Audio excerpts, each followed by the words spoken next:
The following program is rated TVMA. Viewer discretion is advised.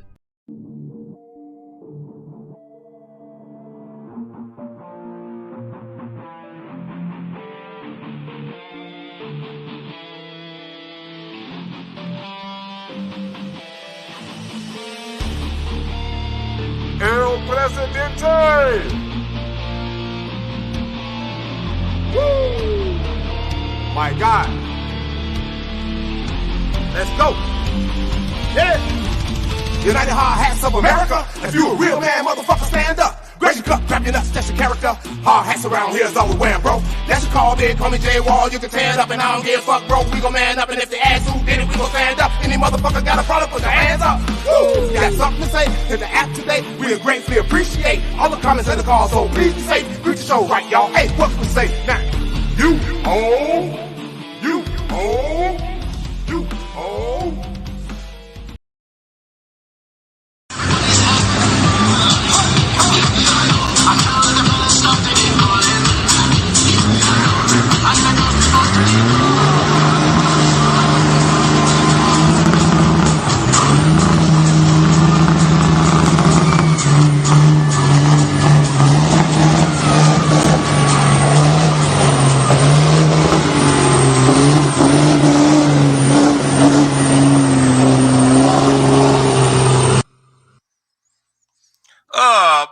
Breaker 19. This is Big Dick Lucky from Louisville, Kentucky, coming in with a load harder than a $2 pistol. Welcome to another UHOA podcast. And as you can see, we are throwing a little bit of love to the guys driving the big rig, the motherfucking asphalt barges, the motherfuckers that move everything from point A to point B. The reason you got groceries to throw away when your lazy ass don't want no more to eat. This is your boy, J-Wal, president of the UHOA Men's Club, your host of the UHOA podcast. And we're here, another one. Tonight we are going to call this Truck Stop Stories. I got a guy coming, riding with us. He's got a lot of experience, and a truck driver is absolutely UHOA material. None of y'all be able to do nothing without them. You think they get on your nerves when you're on the highway. You might get all knuckled up and scared a little bit when they rush past you real quick, but best you believe me, without them trucks running, boy, it's bad news for all of us. So, without further ado, I'm going to bring my guys in, and we're going to get this thing fucking off and cracking. I see you out there, Ace Eel. Go ahead and cam up when you feel like you're my guy. But riding shotgun with me, as always, is Vice President of the United Hardhats of America's Men's Club, my guy, the man that makes it all happen on the back screens of all these fucking podcasts that we are messing with, the architect of it all, UHOA Irk. What's happening? What it do? You ho! You ho! I'm feeling pretty good, man. Fuck YouTube. They trying to get us. They trying to strike us down. We had a great show on Ill's World Podcast. We got to pay more attention to copyright strikes. That was on me. YouTube, we're gonna get you. Hey, we out here representing and speaking for all of. Oh no, I lost you. Let's try to bring him back. Hey. Man, my phone. Hold on. Let me get it right. So we out here representing for all of the truckers. Tonight, yes, we are speaking about truck drivers. We got to understand that nothing gets done, like J-Wal said, El Presidente said, nothing gets done without the truckers. No. Nothing. You know,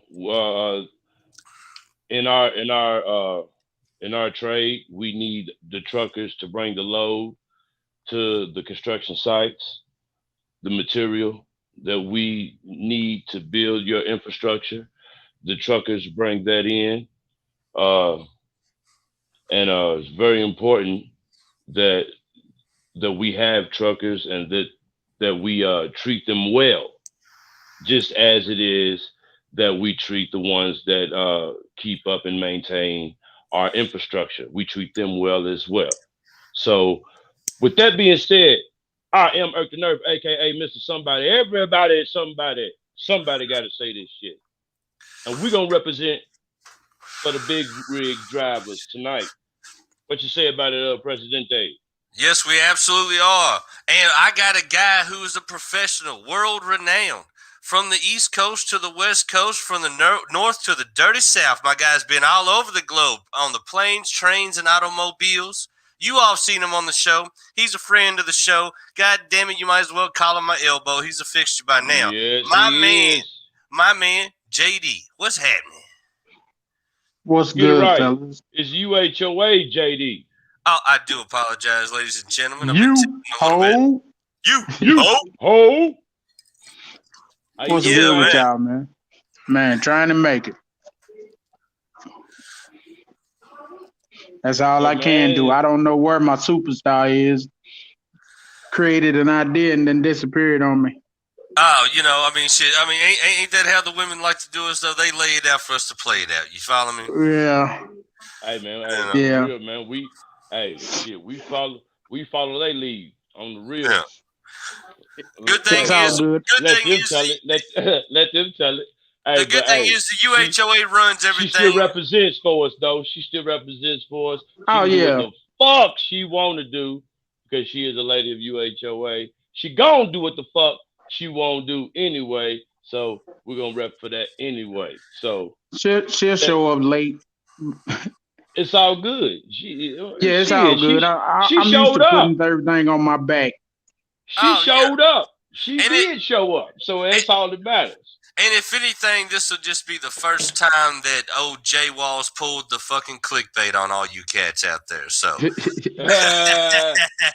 one hell of a clickbait too, boy. I know it. I hate to break y'all's hearts, but I mean, as every man in the UHOA is a grown man, and a grown man conducts himself as such. We always like to see the beautiful women, and if they show up, we give them the attention they deserve. But if they don't show up, we just drink a little bit more and just show ourselves a good time, show our ass a little bit, belly up to the bar, and just make it happen one way or another. So, absolutely, the guys are riding tonight right now. If she shows up, all good. We're gonna let her grace us with her presence. If not, we're gonna keep riding out. But what do you think, Irk? You want to drop another clip on them real quick, and then we're going to get into this delve into the world of the truck driver as narrated rig drivers, as narrated by the guru UHOA-JD.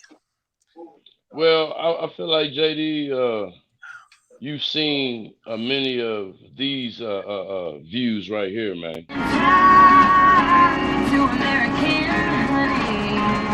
Good morning, everybody. Rise and shine.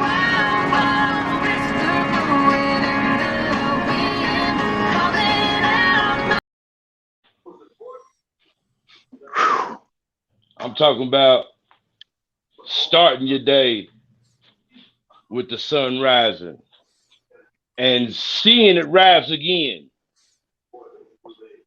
Like non-stop driving, no sleeping.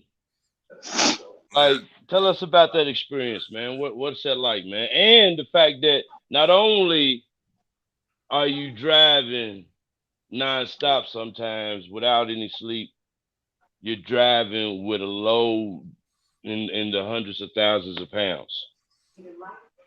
Yeah. It's one of them things. Once you get used to it, it's a way of life. And once you get used to it, you don't know how to function when you can't do it. I mean, I'm a second generation driver. My old man drove, and he used to come home, man, and turn the heat up in the house on hell. And everybody in the house is in that motherfucker sweating, and he's sitting in that motherfucker shivering and shaking. And we be like, what the fuck is wrong with him? And he'd sit there and shit wouldn't work out. He couldn't go nowhere. When he couldn't go nowhere after 2 or 3 days, his motherfucking attitude would go straight to shit. And everybody in the house is walking on pins and needles because he's mad at the world. And I used to wonder, man, again, what the fuck is wrong with him? And now that I'm 21, 22 years into this, I look back and I be like, I know exactly what's wrong with him. I know why he's shivering and shake and cold and shit. I know why after so many days when he can't go nowhere, why he's shitty and he's ready to snap on everybody. I get Yeah. it all now. Now it all makes sense to me. You know, you cold in a room because it's bigger than what you used to sitting in, where you Yeah. can control the heat and the temperature, and you know what I'm saying. You might it might be it might be zero outside, and but you riding with the window crack because the heat in the truck is on, and you know what I'm saying. Mm-hmm. You got the window Mm-hmm. halfway down. But then you get home and you get in your living room, and that room is so much bigger than the damn cab of that truck. You catch a chill and you shake like a salt shaker because you freezing yourself to death. So I see why he did that, Yeah. and of course I really understand why he used to go off when he couldn't go no damn where. I'm fighting that demon again. That right now, this ain't the first time I done fought it. You know what I'm saying? But I'm fighting that demon again right now. You know what I'm saying? I'm stuck at home. I can't go nowhere. My foot's injured. And all I want to do is get in a truck and ride out. It don't matter where I'm going. I just want to Yeah. ride, but I Yeah. can't. You know what I'm saying? And Let man, me it drives you crazy. check it out, Jay. JD, it Yeah. what's so crazy is, man, that people don't really I have a people don't really understand that a lot of just in America alone, in the United States, many people don't get a chance to travel. You know what I'm saying? And okay, so I, to this day, I look at modern day travelers, like people that go state to state from one coast to another. I fashion them to the pioneers of yesteryear. You know what I'm saying? Those willing to leave comfort and go into the unknown, and like, I mean, you don't know what the fuck is going to happen going thousands of miles away from your your comfort zone. You know what I'm saying? Hundreds and thousands of miles away from your comfort zone, and you're just going because of whatever pursuit. You know what I'm saying? Business, pleasure, whatever. You know what I'm saying? Not many people in the nation get a chance to travel at all, not let alone leave their fucking hometowns. You know what I'm Yeah. saying? Yeah. So, you know, you know, for those that get a chance to travel, you know what I'm saying? That's a big fucking deal if you think about the history, if you think about the history of travel, man. You know what I'm saying? I mean, the back in the day, you know what I'm saying, the shit people used to go through to get from one place to another, and the innovations of today's modern time to make that shit easier, but you still got to go through that travel. You know what I'm Yeah. saying? You still got to make that travel from point A to point B from And your think about from the progression of the travel. I mean, there was a time where having a horse was the shit. come on, man, talk about it. You know Talk, what I'm I saying? mean, The the horse and drawn carriage. You was a wealthy motherfucker if you had a horse and dude, drawn carriage. I really have a fascination. I really have a fascination. I call people like I call them world travelers. People that go like, if you got to understand, people do not travel. If you look at the numbers, many people do not leave their hometowns. Many people don't leave their No. location, their state. You know No, what I'm no. saying? The majority of people don't. I got family members that live in rural Kentucky, and they have anxiety attacks when they got to drive to Lexington, Kentucky. What you say, Bree? And I'm not even talking. I'm talking about maybe like a 45-minute to an hour drive for some of them. Just that alone. Just that alone's a big trip. That's enough for them. Yeah. Not Yeah, alone. man. Not alone going to other states, other countries. No. I'm talking about going to a couple towns over. I look at going from one state to another as a big deal. I go for I look at anyone hopping 3, 4 states, you know what I'm saying, out of their comfort zone and out of their normality. That's a big deal.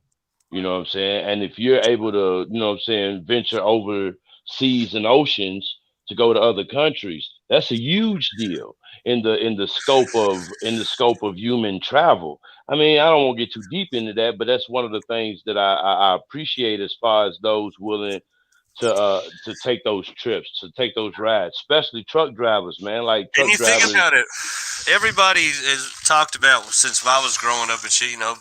Get your CDLs, you get paid good money, but I don't know a whole bunch of people who's ever drove rigs. I've always known some people who did it, but I ain't never known a whole bunch of people. And you think people talk about the big money, they just go straight after. But like you said, it takes a different type of character and a different type of mental makeup to be able to be on the road like that, them long hauls and shit. And like he was talking about, his father would get antsy. That reminds me of like traveling musicians and even some military veterans and stuff. Some veterans don't get uncomfortable when they're overseas. They get uncomfortable when they're fucking home. Some musicians don't get uncomfortable on the road, sleeping in, fucked up hotels and like eating whatever food. They get uncomfortable when they're at home, sitting.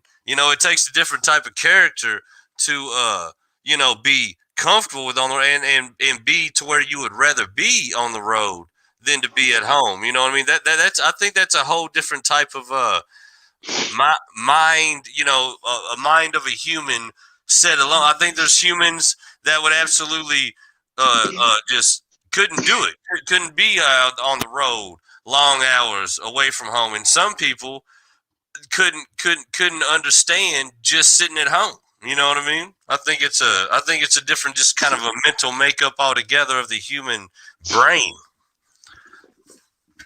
It's definitely that, man. I mean, I'm good. Irk, you muted.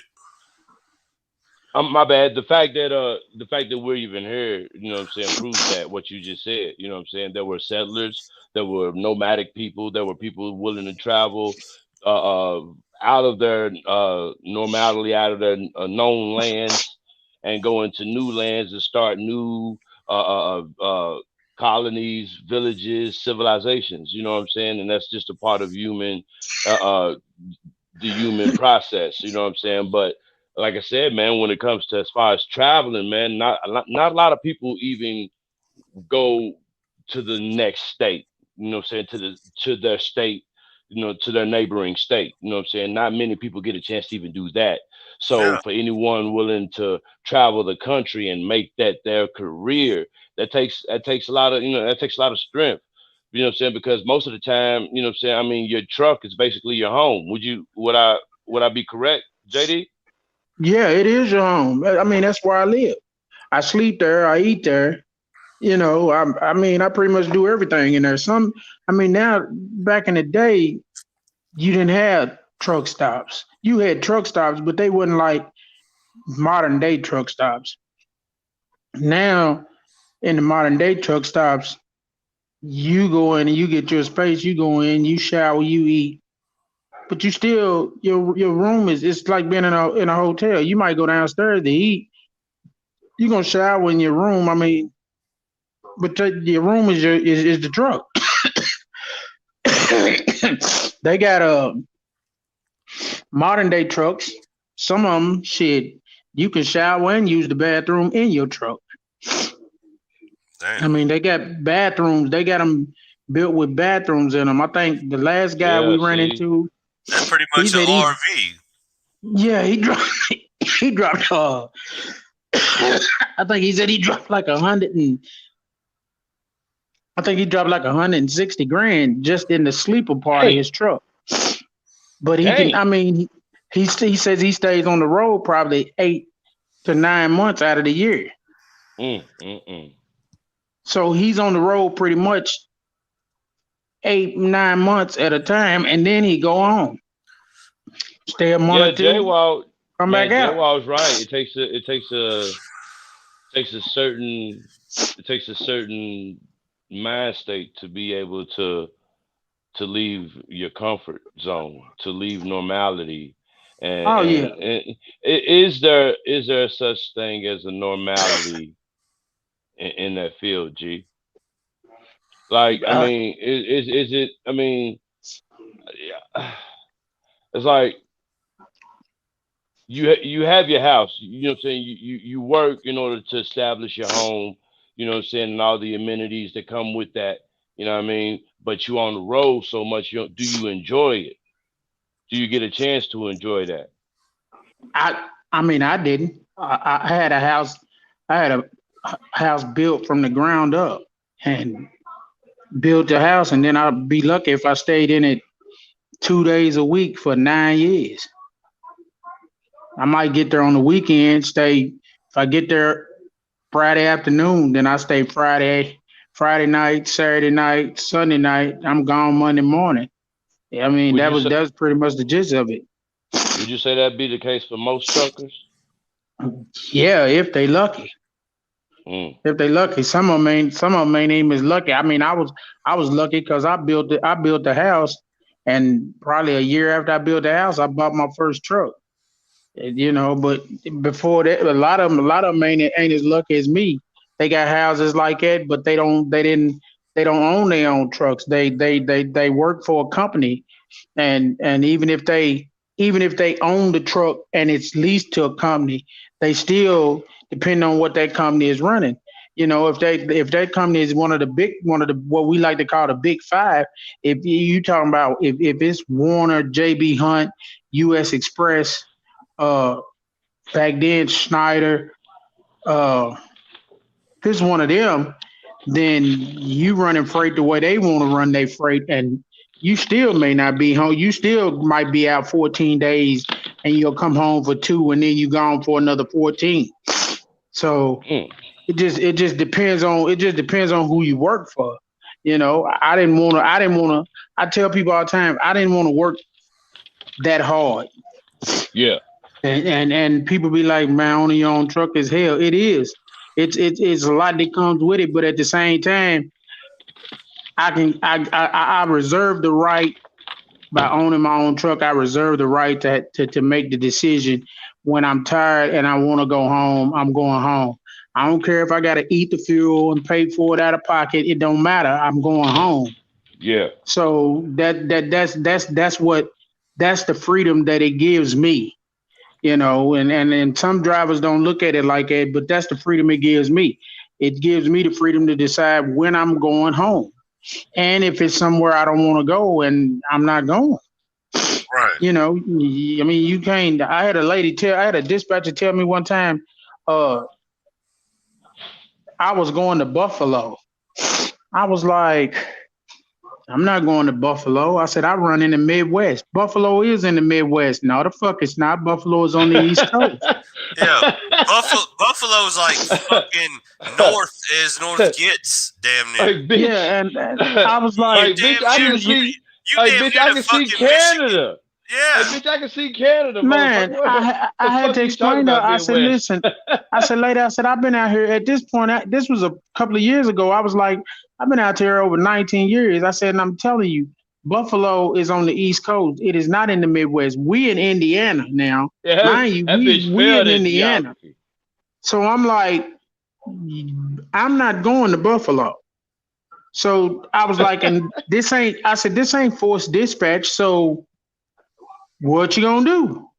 She was like, you'll go to Buffalo or else. And I was like, no. I said, I guess it'll be or else. She said, well, what you gonna do? I said, I'll go out here and clean this truck out and call somebody to come up here and get me.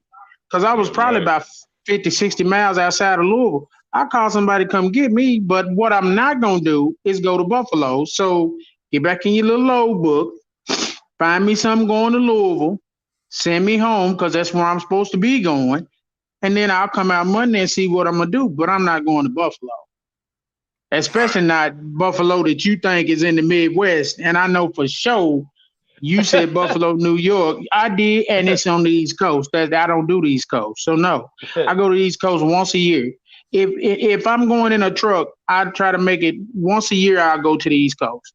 So let me ask you, because give me the because it's important to practice your skills in places that you unfamiliar with but familiar with it at the same time. So I'll go to the East Coast once a year. And if the opportunity comes about, I'll travel out west, way out west to the coast if once a year. But other than that, I'm gonna keep it in the South. I'm gonna keep it up north in the Midwest somewhere. I ain't trying to do all that. Yeah. You know, Chicago got enough traffic for me. I don't need LA. I got a similar but a two-part question. What was your two favorite destinations? A, what was just your favorite ride? Like when you was out there, had whatever tunes you had on the radio, and you could just kind of like set that motherfucker on cruise control. Like, what was the ride? Like you were like every time you was on that road, it was just like that motherfucking peaceful just moment where you're like, this shit right here is just, it is what it is. And what was your favorite destination after that?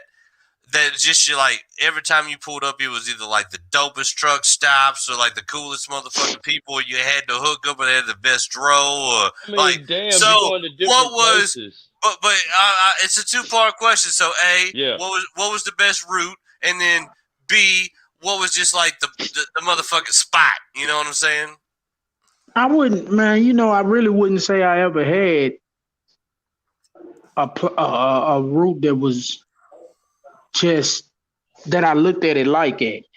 If you was to ask me what was my best route as far as me making money and me being pretty much happy to go, then it had to been the container years, and it was Louisville to Chicago, because we got so used to it, and I was running with a I hate to call them a band of gangsters, but that's what they was. They was asphalt cowboys. That's what I like to call them, asphalt cowboys, because them boys rode, you know, and I was probably the youngest of them all, you know, so it was some old heads out there. But man, we get up on Monday morning and go to work at probably about 5 o'clock in the morning, and we ride around the city and run short haul shit, run to Lexington, might run to Indianapolis and come back, you know what I'm saying? Some shit like that. And then about 6:30, 7 o'clock, we getting rid of them last containers, and everybody getting a phone call. Everybody going to Chicago. So we go hook to them motherfuckers. By the time we got hooked up and got on the road, it's 7:30, 8 o'clock at night, and we going all the way to Chicago. We're going to drop, we're going to hook, we coming all the way back to Louisville. We're going to drop, we're going to hook, we're going all the way back to Indy, and then we're going to lay down. And by the time we get that done, we talking about 8:30, 9 o'clock in the morning, we laying down.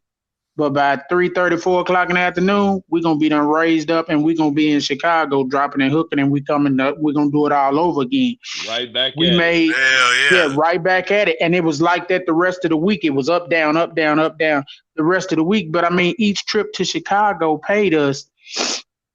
Back then, it paid us $680 every time we turned the trip, and we probably gonna do at least 6-7 trips a week. Right? That's Yeah. paper right there. That's what That you call is- getting to the bag, ladies and that gentlemen. is- the money was there, that is man. It getting was to the bag. it was Hey, it was yo, it was fabulous. I want to do that Hey, shit tomorrow. Fuck my job. Fuck my job too. Shit, where do I get my CDL? Hey, yo, Hey, but it's a let lot me of tell you sleepless something. nights. Asphalt Cowboys sounds like a podcast hosted by JD. Hey. Wouldn't that be dope if we could get if we could get big rig drivers to call in on the show while they're on the road, we can talk about that later behind the scenes. I'm just saying. I Hey mean, man, where there's a Hey, Steve, I will, know there's you a hear way. me. We're gonna have to make another intro song. Yeah. Where there's a will, believe it there's or a not, way. If it'll make a believe it or meal, you not, might man, play. it's more drivers out there that listen to podcasts than probably people that sit at home. Almost every driver, I'm trying man, to get they to got them. satellite I'm trying to get radios to and them. they Hey, hey but man, wait. they big supporters of podcasts.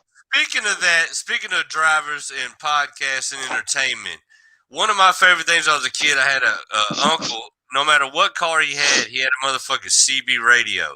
And dude, he would talk to these motherfuckers on the shit. Like every now and then he'd say some wild shit and get them all cussing and shit. I'd laugh as a kid. I thought it was hilarious. He had one in his room. Like it was a shit. Like this was way before cell phones was popping. You know what I mean? So with that, I got to ask you: did you ever have like a group of dudes, like a network of drivers that you knew when you was on the road? If you got them on the radio, like y'all was about to cut the fuck up, like was that ever a thing? Like to just fuck around on the CBs and laugh and have inside jokes. I mean, was that ever a situation? That's every day. That's every day. Yes. Now Yes. nowadays, like back when we was doing the containers from Louisville to Chicago, it was like I said, it was probably 5 or 6 that worked for the company I worked for. It was probably another 5 or 6 that worked for another company. So altogether, we was probably a good 12 to 15 people strong, but we was all from Louisville. We all worked for either the same container company once upon a time, or we knew the people that ran their office. They knew the people that ran our office. We done so much business between us, company wise, that we pretty much knew each other. And like I said, we was 12 to 15 strong. So if we going up, we going up. I mean, I'll tell you a story about one day. One day we get a call. It was on I want to say it was a Sunday afternoon, and it was early on a Sunday afternoon, and it was storming. It was raining, cats and dogs, pouring down raining. So they wanted they called me and they called my brother-in-law, and we lived like next door to each other at the time. There was one house between my house and their house, and they wanted to know if we would run to Chicago. We're gonna bobtail to Chicago. We ain't taking nothing up, just the trucks. We're gonna pick up these 2 trailers and we coming back to Louisville. So we was like, yeah, we'll go. So we jumps in the truck. We lights out, me and him. And by the time we get up on 65, because we lived out off Outer Loop, by the time we get up on 65 and get to cranking, we going down through there. We running about 80, 85 mile an hour when we cross the bridge. And we crossed the bridge, and it was this guy that he drove for another company, but we knew the truck and we knew the driver. We knew his name anyway. We didn't really know of him at the time, but he was talking to his boss, and his boss drove for our company. And we went by him running by 85 mile an hour in the pouring down rain, bobtailing. And he was on the phone with his boss, and he told his boss, he said, damn. He said, these 2 talent drivers just passed me. He said, these fools is crazy. He said, they running about 90 miles an hour in the pouring down rain, bobtailing. And he's in it, and his boss asked him, said, what kind of trucks is they? He said, it's a Freightliner and a Volvo. And his boss told him, said, yeah, you stay away from them 2 motherfuckers right there. And he was like, why? He said, because the same way they same way they riding right now, they going to ride all the way to Chicago just like it, and they coming all the way back to Louisville just like it. You stay away from them 2 motherfuckers. Let them go. And sure as the world, we went all the way to Chicago, and we dropped the hook, and we came back to Louisville. We was back in Louisville in the middle of the night. Hey, yo. Yeah. Got the motherfucking driving 80 and fucking fishtailing, man. Pretty much. Look, I drive a box truck full of fucking concrete cutting tools. The biggest tool I carry in the box truck is a diesel saw. Let me tell you, I am highly aware when I am in that truck, and I don't have a CDLs, nothing like that. You know, I can drive DOT, but yo, that shit is scary alone. And especially You know what? when you're dealing with rain, ice, and snow or whatever. Man, I can't imagine driving a big rig 80 miles per hour and got a fucking container pulling 2-3 containers. Hell no. Dude, I'm gonna That's tell you. I'm balls gonna tell right you there, what. man. I'm gonna tell you what my old man told me. My old man told me when I first started doing this. I went and got my license. Went and got with a company. When they test me out and said I was done with the training, I got my truck and I came back up. I came out of Atlanta and I came back up, stopped at my daddy's house. He lived in Southern Kentucky, and I took him around the block. Now, this is a man that put me behind the wheel of a truck when I was 16 years old. I was 31, 32 when I started doing this, somewhere in there. And my mama had told him, said, you make sure he know what he JD, doing. the first Yeah, time I ever drove the first time I ever drove a car, I was 17, bro. So just to put that in perspective, that's just a car, not a rig. You was 16 driving rigs. yeah.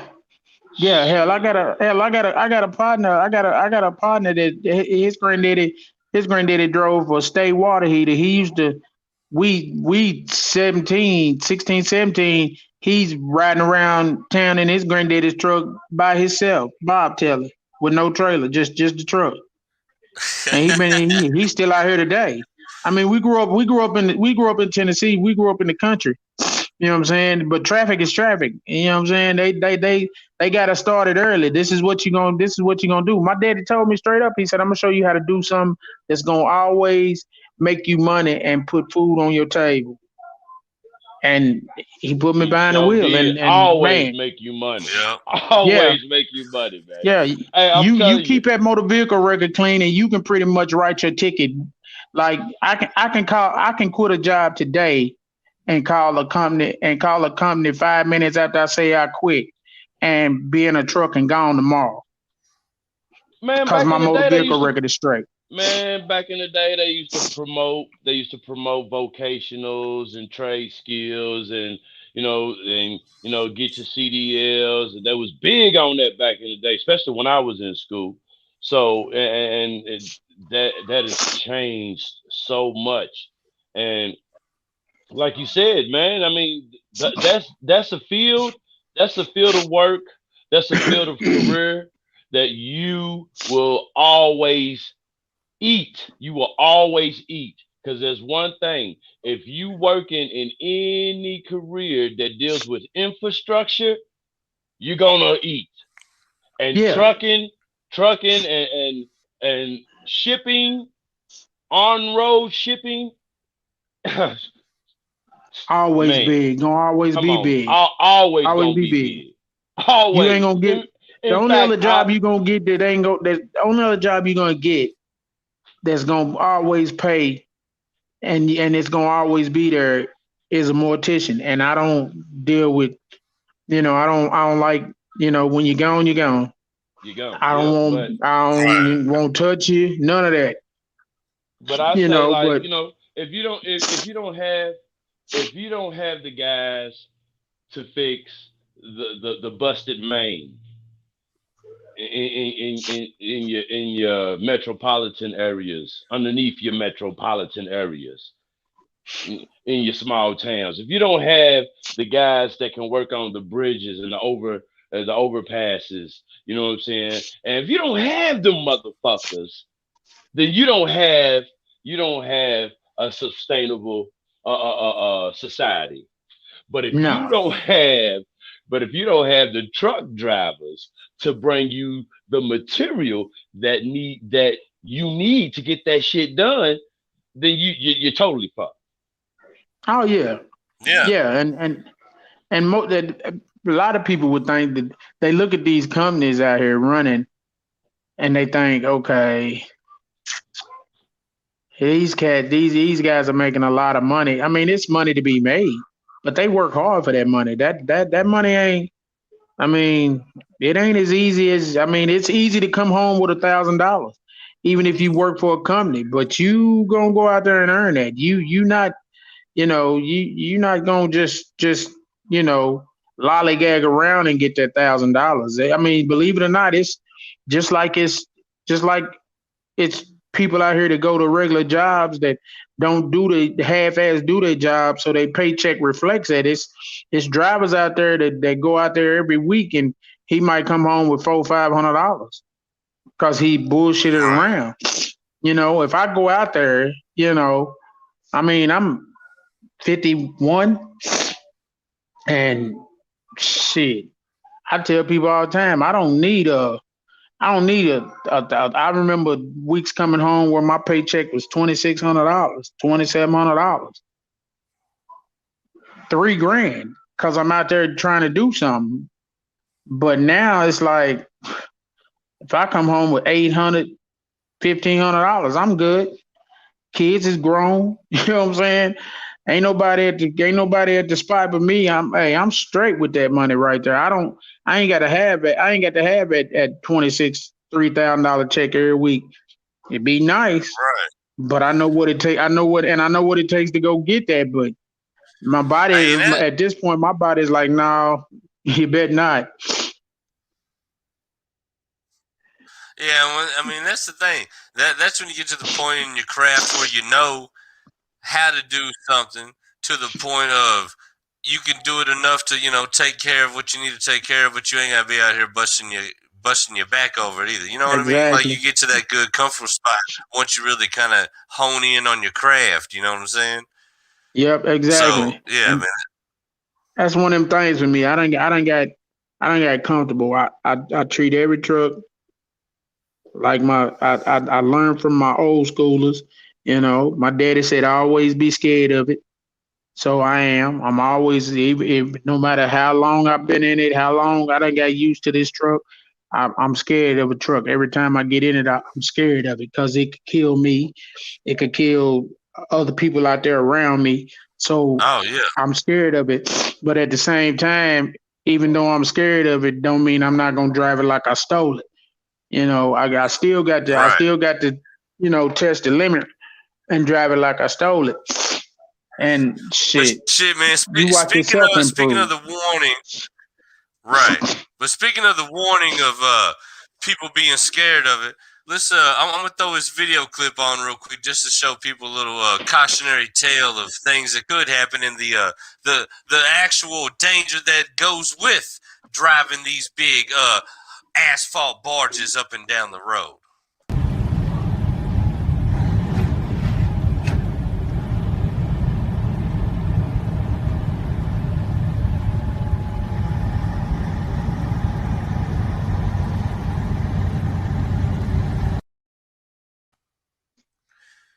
Well,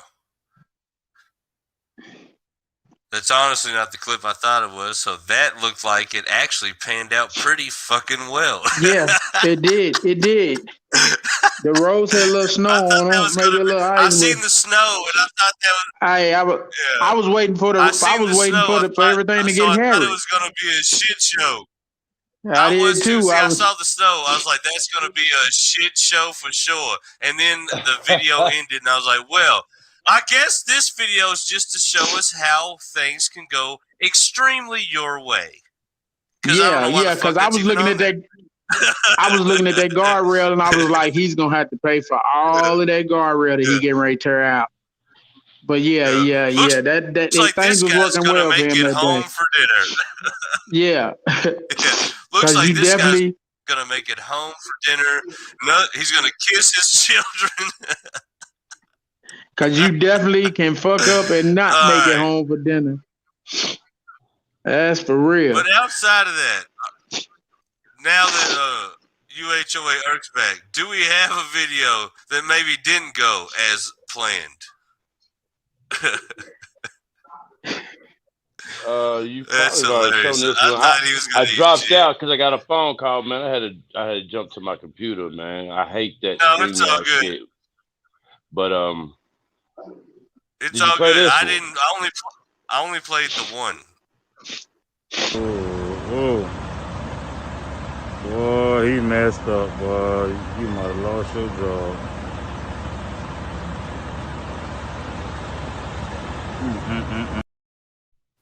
So what should he have done? What should he have done different, my guy? Where did he go wrong? Could, I mean, could he Google have Maps. widened? Could he have widened his turn? I Is bet he you a just dime like- against a dollar. That was Google Maps.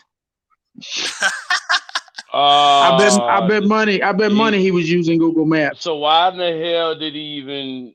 I mean, he's going down on residential. Why in the hell did he even think to even continue?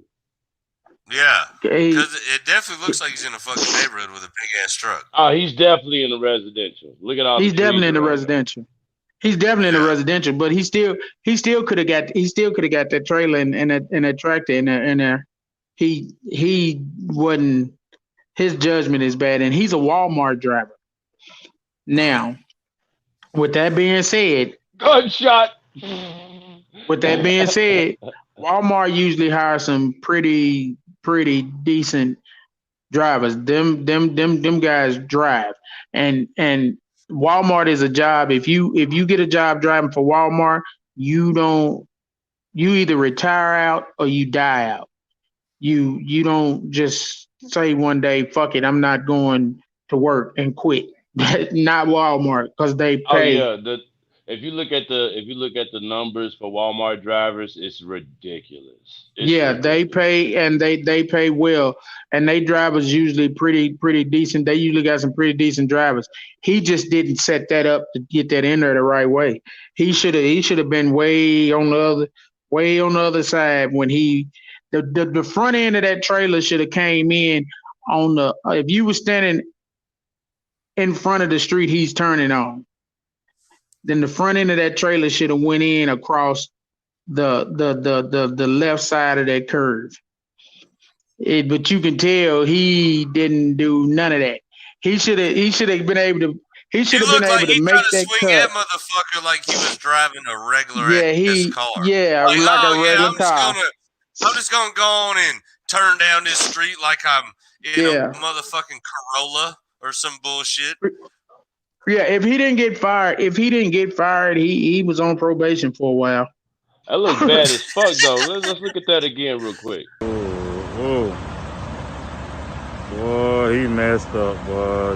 You might have lost your job. Yo job. Yeah, he bent the whole trailer. Yeah. Hey, fucked up JD, if you want to say something while the video is playing, just unmute yourself, bro. I can do it too behind it, but just to let you know. But yeah, man, I mean, it looked like he just tore up the whole fucking trailer, dented it in, man. Like, I mean, who receives the cost for that, man? The company, Like, his company. Of course, but I mean, there's some type of. Does he lose his CDLs? Does he get, like you said, is he on probation or what? What is the? I mean, his penalty? company might put him on some type of probation because it's an accident. But I mean, it's obviously his fault. He wouldn't. The only way he would lose his CDLs is if he would have to have had multiple accidents. And I mean, when I say multiple, like now, if he did. They probably give you one. I'm gonna say one. I ain't never had one, knock on wood. Thank the Lord. I ain't never had a fatality accident out there. So, and I don't want to. So I don't know if you have a fatality, if they'll take your CDLs immediately. I would just imagine if you had a fatality accident and it was your fault, then they would probably definitely strip you of your CDLs just with the first one. But like normal accidents like that right there, they probably wouldn't take his CDLs right off the bat. His company's probably gonna put him on some type of probation because you just fucked up you just fucked up a $60,000-$70,000 trailer Oh that we ain't gonna shit! probably, So that's the cost. See, that's yeah, another thing. That's the cost of that trailer, huh? man, that may be the cost of that trailer. It depends on. I didn't look at it. I didn't look at it to see if it was one of the new model trailers and everything. If it's one of them new model trailers with them air kits on the bottom, just them air kits alone is $5,000 for you to put it on a regular trailer. If it came with it, ain't no telling what the cost of that trailer is. That trailer, but the thing of it is, them trailers are expensive when you buy them new, but you can get them pretty cheap, already used. You can get them for a little or nothing used with 4 or 5 years on them. What would you say to a young cat just got his CDLs and was looking to buy a truck and a trailer of his own? Like what would be the best route for a man or woman to go? I still think. I mean, the route I took was I just found a truck. I didn't find the first one. My brother-in-law just happened to find the first one for me that I bought, and the guy was just wanting to get out of the truck. He just wanted. He had another truck that he was driving, and he wasn't driving that one. He just wanted to get out under the loan that he had on it, and he didn't want no money out of it. He wasn't trying to make no money on the truck. He just wanted to pay the loan off. So I hit him up, and my old man had just passed away and left me some money, and I took that money and went and bought that truck. All I did was went up outside of somewhere up in Indiana. I can't remember where it is. It was out east of Indianapolis. Went to this finance company, met him there.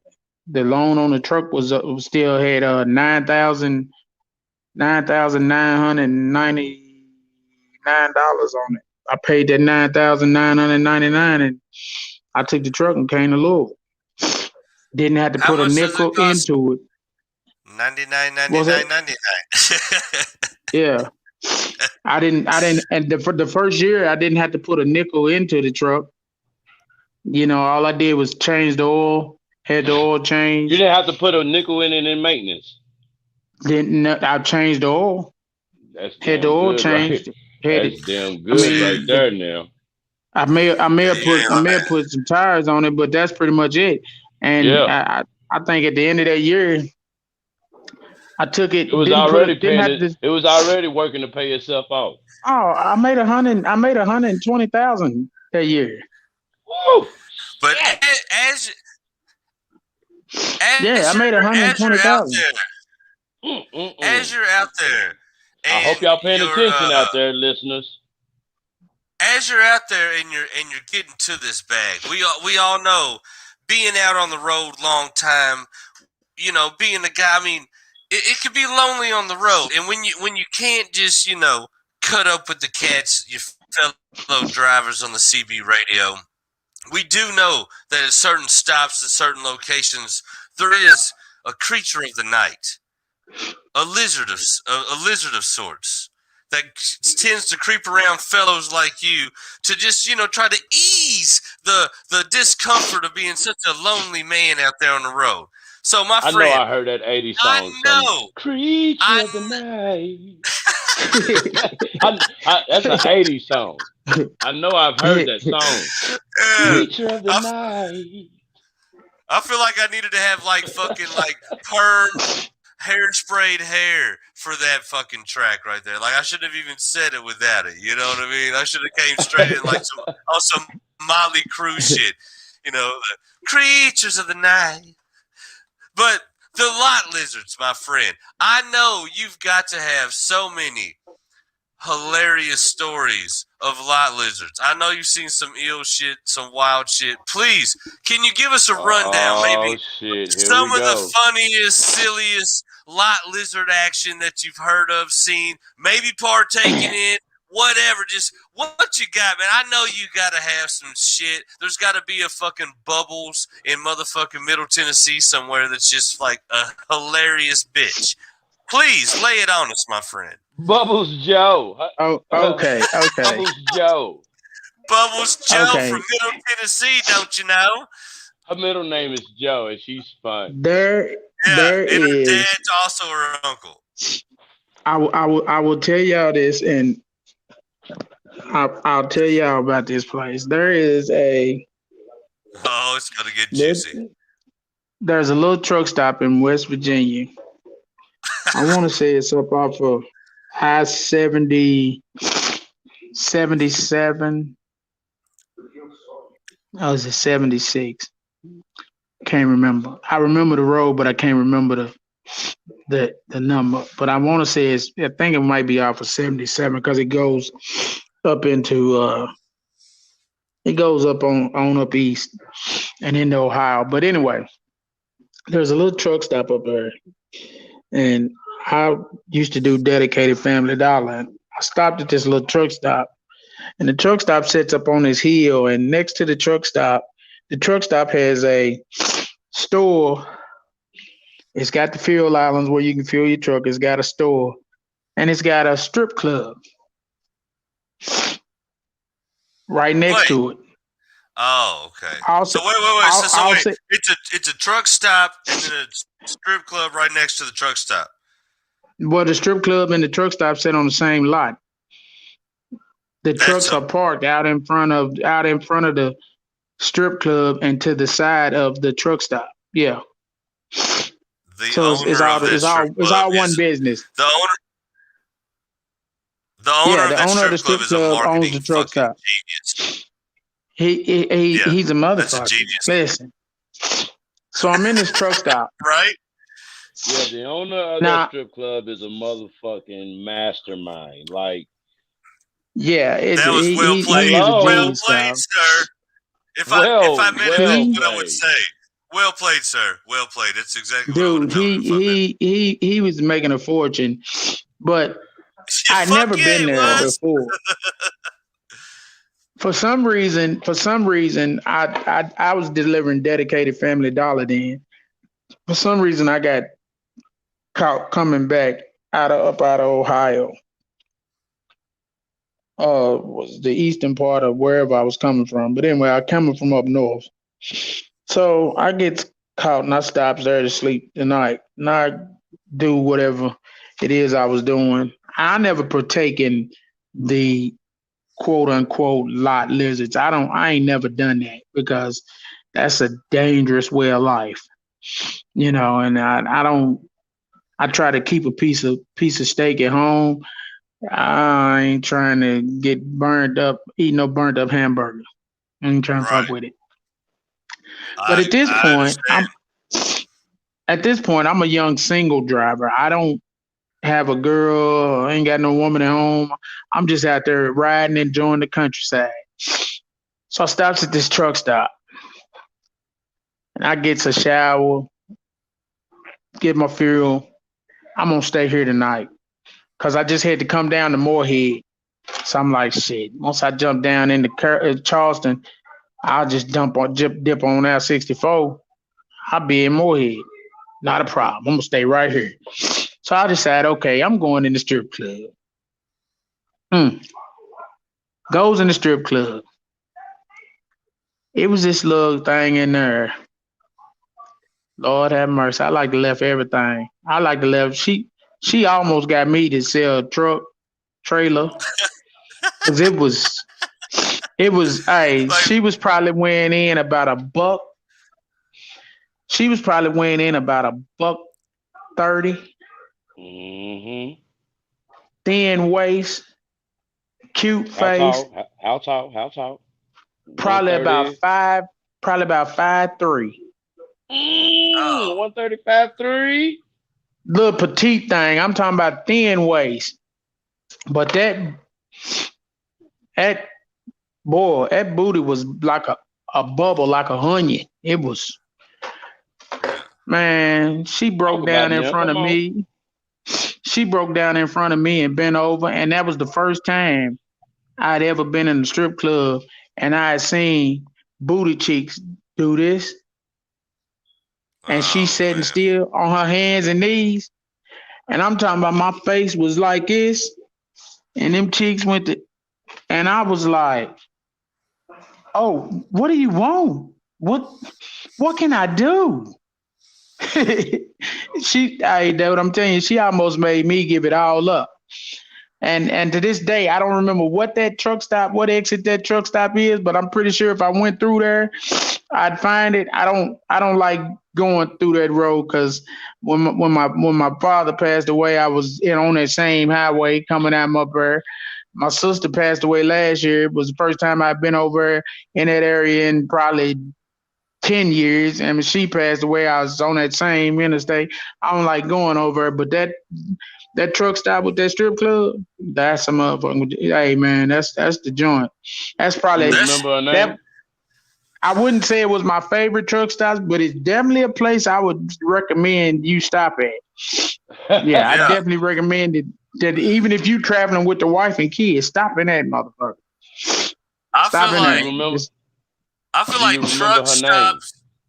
No, you know what? I don't remember her name. I think that was probably before I even started really asking strippers what their names was.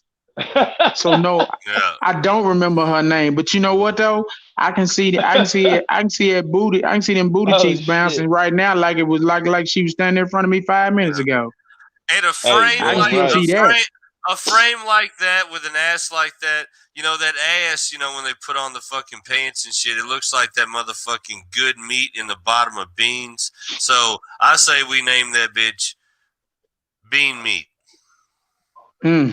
Sound good to me. Bean Meat. If we don't know her name is Bean Meat from now on. But we was talking about a story. I told y'all last week. A truck stop / strip club in West Virginia sounds like a place that needs a UHOA sticker on its wall. I think we need to take the fucking band down there. We're gonna end up throwing an event at that fucking truck stop. We're gonna figure that shit out. You watch and see. We can find it. I'll definitely find it. But I'm gonna tell you what I did. I told y'all the other week I was gonna tell y'all another story. I spoke on something and I was like, well, that's another story. I'll tell y'all another time. Well, this time I'm gonna tell y'all the story. Let her rip, Tater Chip. We was talking about trainers and how they treat people the other week. And I told y'all I'd tell y'all the story about my trainer. That wasn't so. I'm gonna tell y'all. Beat his ass if you see him again. Yeah, I remember that story. Yeah. So I'm gonna tell y'all the story. We are coming from out New Mexico, and we coming back east on I-40, and we are at Austin, Texas. And we stop at a TA truck stop to get fuel. He's in the bunk and I'm driving. I pulls up in the fuel island and I start fueling. I hear, when I jump back in the truck, I hear on the radio this girl advertising for a good time. If anybody wants some company. Advertising for a good time? She's on the CB. They got CBs. Yeah. They got CBs. So that's how they get the drivers. That's how they know. Hold on. So this is OnlyFans CB version. Yeah, pretty much. OnlyFans CB version. So her name was Diamond. And Diamond wanted to know if anybody wanted to have a good time or whatever. So I just jumped back up in the seat when she said the shit, and I heard it. So she said something else, and she said, "Just holler for Diamond. Just holler for Diamond." All of a sudden, this motherfucker breaks his neck getting out of the bunk to jump up there and grab that radio mic. Diamond. And he tells her what we in and tells her that he looking to have a good time or whatever. And I looked at him and I was like, dude, we got to go. You fucking with my drive time. We got somewhere to be. I'm trying to get us there. You fucking with my drive time. Oh, we gonna see her. I said, okay. I said, if I'm driving, when I finish filling this motherfucking tractor, we driving on up at this motherfucker.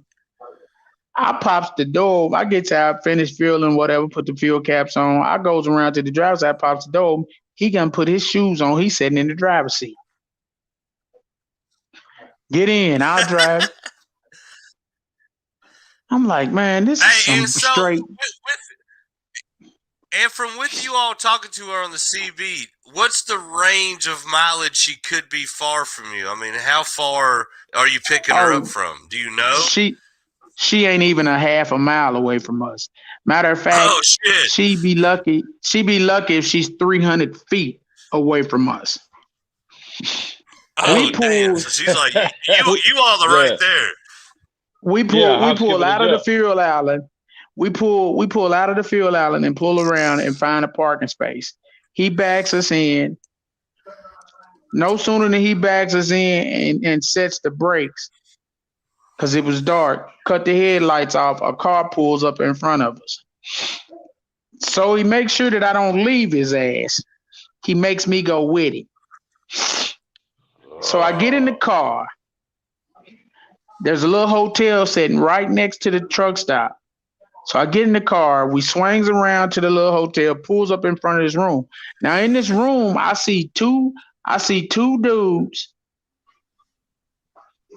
and there's a white girl and a dude in the truck with me, and there's a black girl in the room. The black girl is Diamond. So I had to get my prop out. Y'all see that? See that cigarette right there? Yeah. He gets out of the truck, out of the car, and the white girl said, "You don't want no company?" And I said, "No." I said, "I'm good." I said, "I got a wife at home. She wouldn't appreciate that shit." Sitting there lying. I'm just not gonna spend my bitch. I ain't spending my money. Whoa, what? No. So he gets out of the car. She asked me the question, and I lights the cigarette. He goes in the room. He closes the door. The two dudes in the room come out and they close the door. I'm sitting in the car shooting the shoot with the girl and the other dude. Smoking my cigarette. When all of a sudden, out of nowhere, I hit that cigarette. That third time and thumped them ashes. You see where that cigarette is? Yeah. See how big that cigarette is? He come out and got in the car. He was done. He was done. They took us back around the block to the lane we was parked on, let us out. I got in the driver's seat, still smoking the same damn cigarette. We pulled out and we left. He got in the passenger seat and sat Indian style on his legs like he was some little bitch and wanted to suck his thumb. And we rolled up out of that motherfucker and he had undropped $75 just like that. Because of Diamond. Hey, the motherfuckers running that whole demonstration right there got them a earner. Straight earner. She hit him for $75 just like that. Now you imagine. With 3 puffs of a cigarette, she can get you done and get you out of there. 3 puffs of a cigarette and he had got that nut and it was a wrap. Jesus. Just like that. It was over. 3 puffs of a cigarette. And it wasn't even, and it was a regular, it wasn't even a 100. Wasn't even a 100. This dude, hey dude. This dude real here, dog. He didn't mind spending that money like that on him out there. It wasn't something I was trying to get into. He didn't mind it, you know. Some of them cats out there don't mind, man. They pull in looking. I'm gonna tell you what told me early in my career that I wasn't gonna be the lot lizard type. I'm waiting on old boy to pick me up for training. I'm in Indianapolis at a hotel, and I'm waiting on him to pick me up. When he picks me up, he had come out of Las Vegas, and we were going to Florida. There was an old girl that worked in Indianapolis in the truck stops. They all off the circle. I don't want to say her name was Coco or something, what she called herself. But anyway, Coco was advertising that day. We had to go. He couldn't see Coco, so we dipped on out. First time I've been in the truck with him. I took us to Florida, brought us back. I did about a month. It took me about a month and 2 weeks to finish the training. So I finished the training, and it was probably about 3 months went by, maybe 4. And I go back to Indy, and I'm by myself. I'm not with him. I go back by myself because I'm in my own truck at this point. And I hear some drivers on the radio talking about Coco. And one driver come on and was like, Coco ain't out here no more. So everybody was like, what happened to Coco? Some driver came through. They said she had gave him HIV. He came through and blew her brains out. God I knew then I wasn't gonna be the lot lizard type.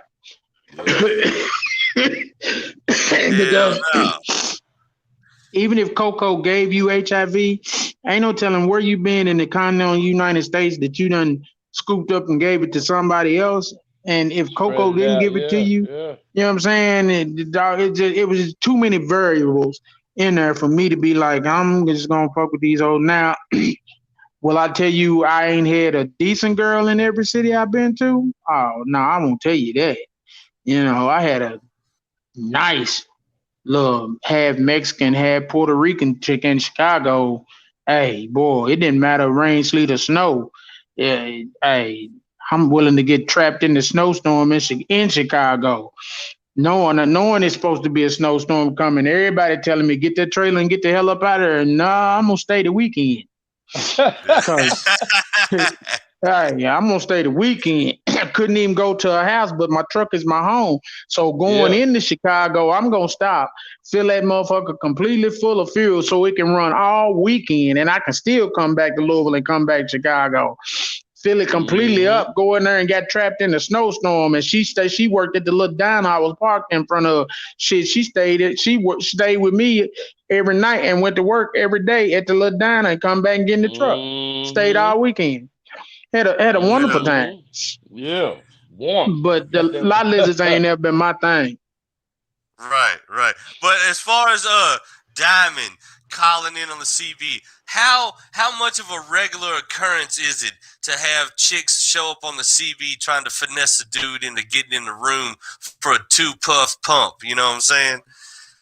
Was that a regular deal? That's a regular thing. Yeah, so when you just have they just like on the hotline, just waiting on. Yeah, it's the hotline. A lot of drivers back then they used to go in the truck stops and holler for the local lot lizard. If they knew her, you know, by name, they call out for her by name. And if she was working, she'd answer. If they didn't know her, they just holler out for some commercial company. I'm just looking for some commercial company. And shit, when one of them get wind of it, damn, they own her. Shit, I seen one chick one day jump in the truck. I am not lying. This was the baddest bitch. Bro.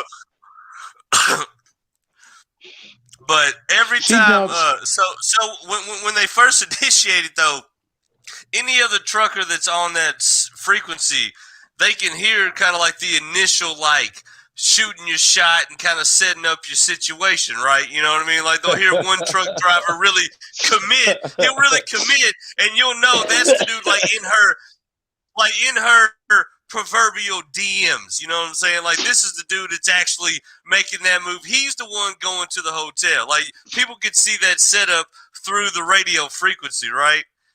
Dude, they may not even have a hotel. That's what I'm telling you. What Diamond them Yeah. had was a hell of a setup. A lot of the times it ain't even no hotel next to the truck stop.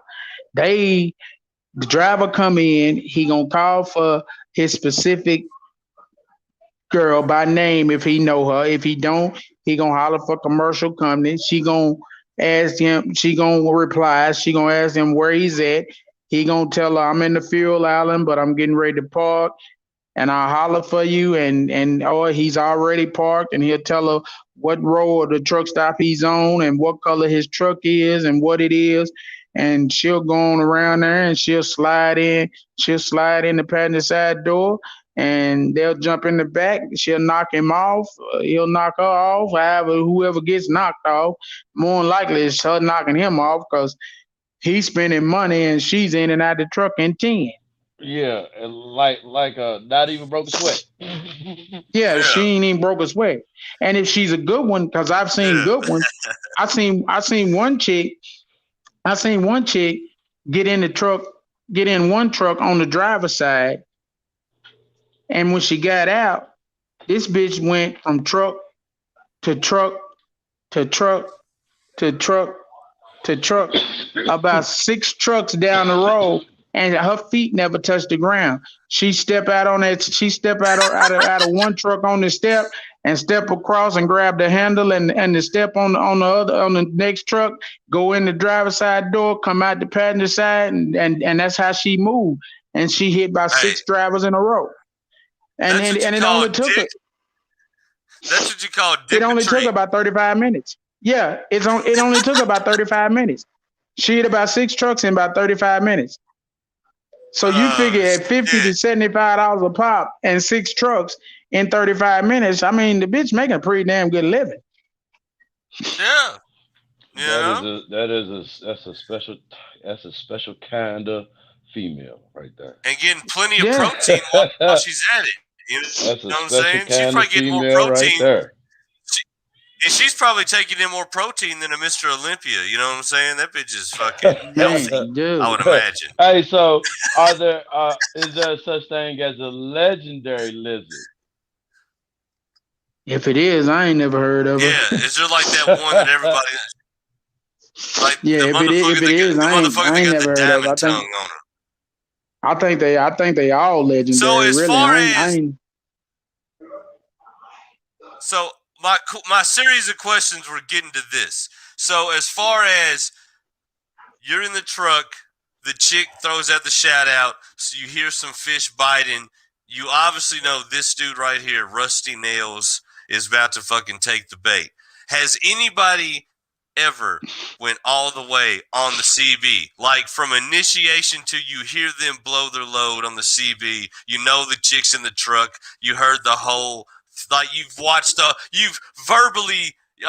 audibly watched the whole fucking porno go down. Has that ever happened? No, they don't. It's bad enough. It's bad enough that if they doing it in the truck, it's bad enough.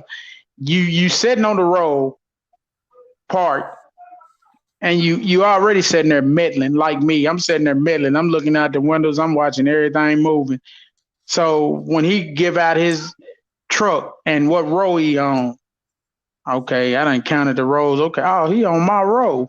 So now I'm looking for the truck. You know, I'm looking for his truck now. I want to see, and then I see her slide down down the road, and I'll be like, okay, where's she going? There's his truck, and I done watched her jump in. At that point, it's like the walk of shame. Only she get out, she ain't ashamed. When she get out, she ain't ashamed.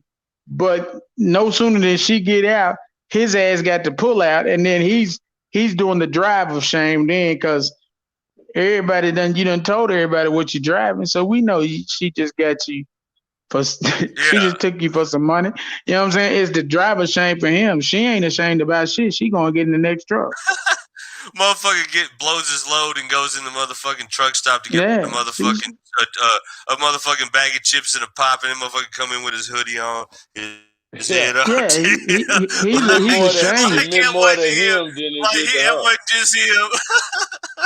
Yeah, It meant yeah, more. That's it's It meant more fucking crazy. to him than crazy. it did to her.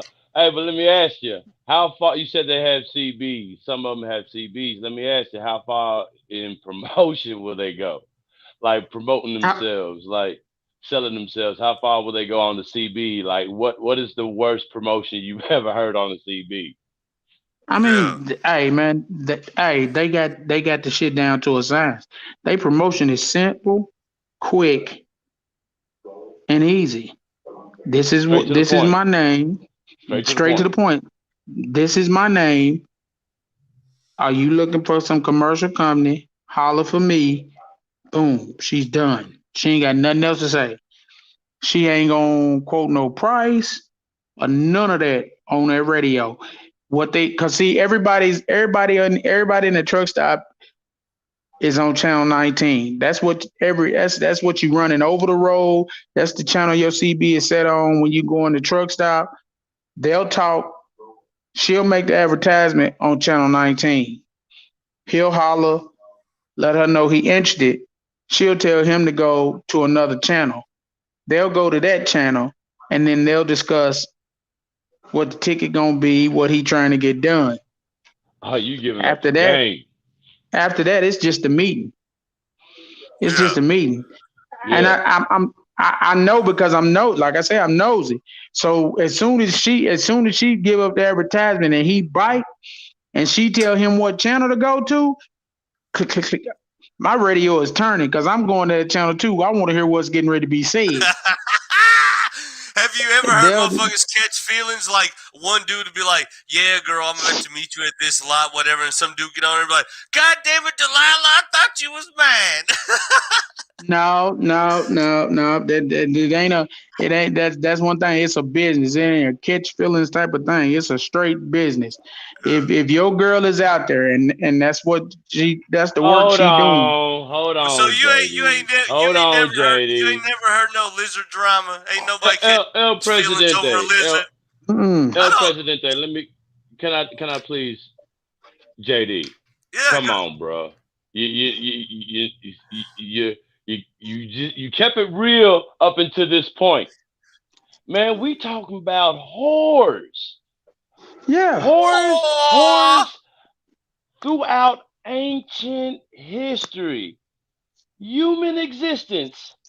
Whores have always had a way of making the strongest of men fall for their charms.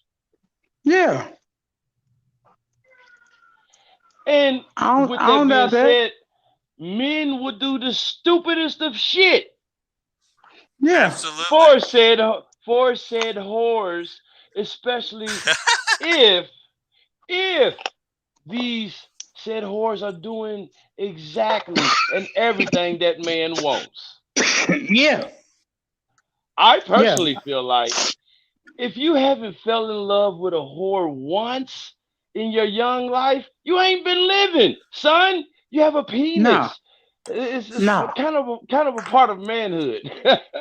Like if you ain't had And, if you and haven't if you're had your not for heart broken sure, by a whore, I mean, I'm not. and if you're sitting out there right now and you're not for sure if you fell in love with a whore or not, more than likely the first chick in your younger years that really just had no problem flat putting it on you, no rubber or nothing, that was the whore you fell in love with, Jack. Yeah.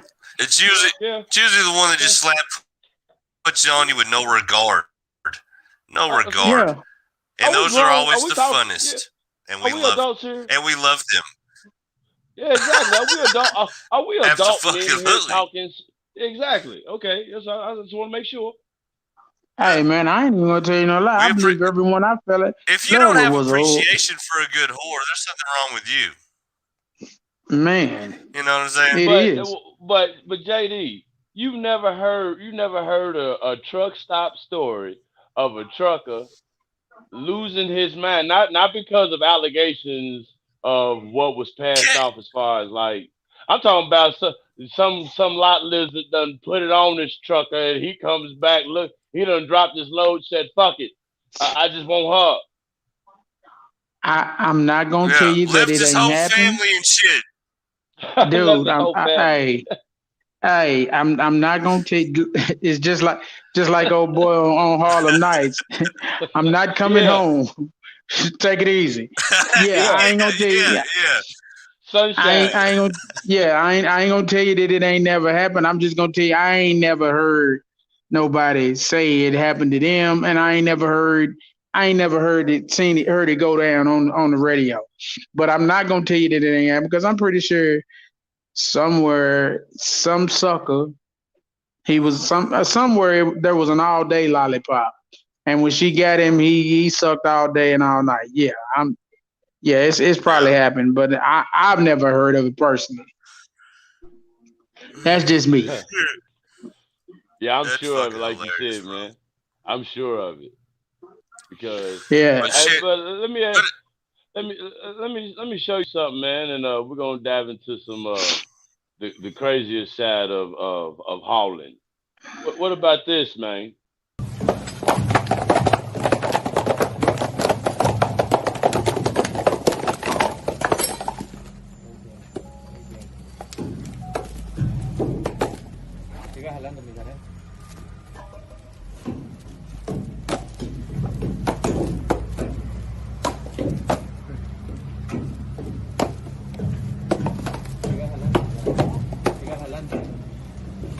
Sí, claro.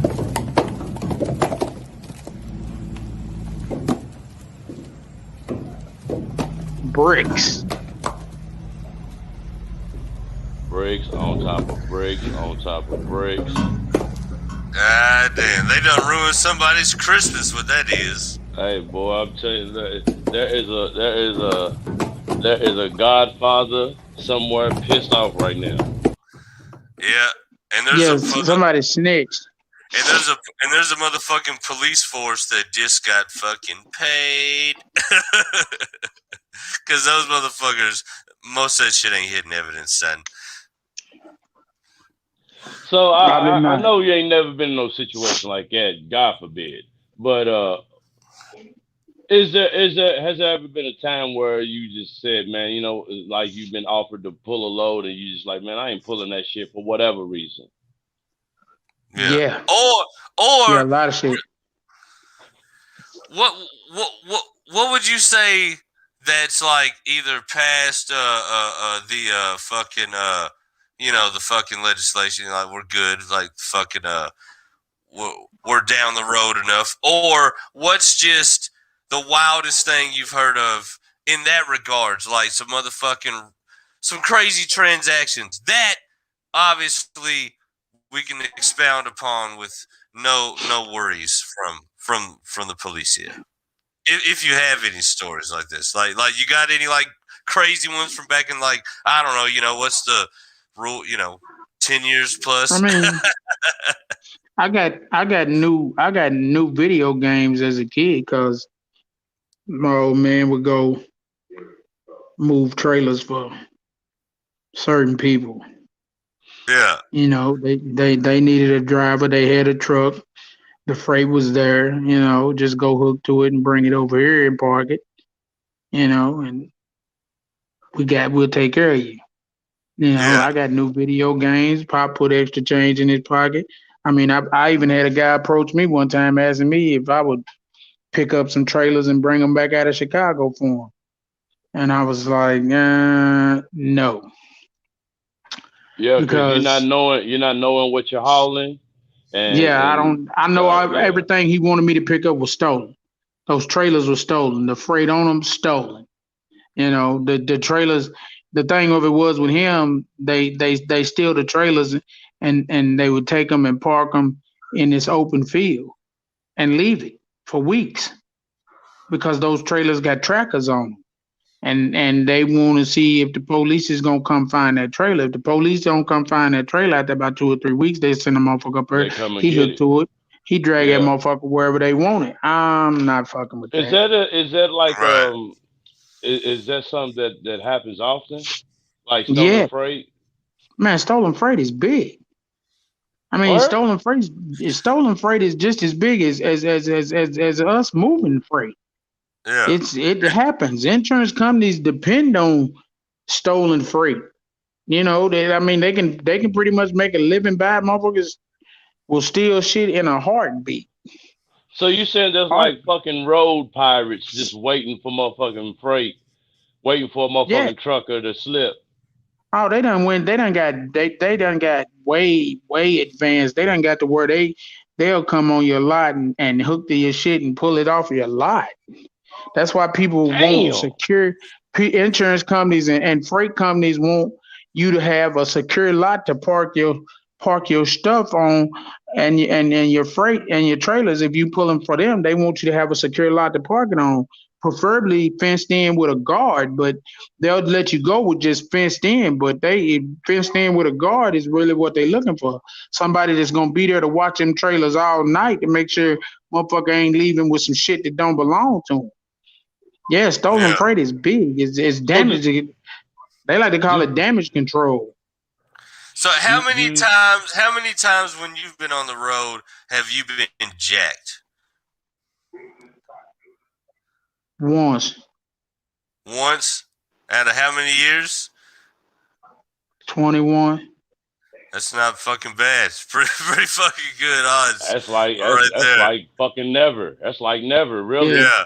Once Yeah. out of And 20 they just years is like never. and they just But got I me So- mean, last year.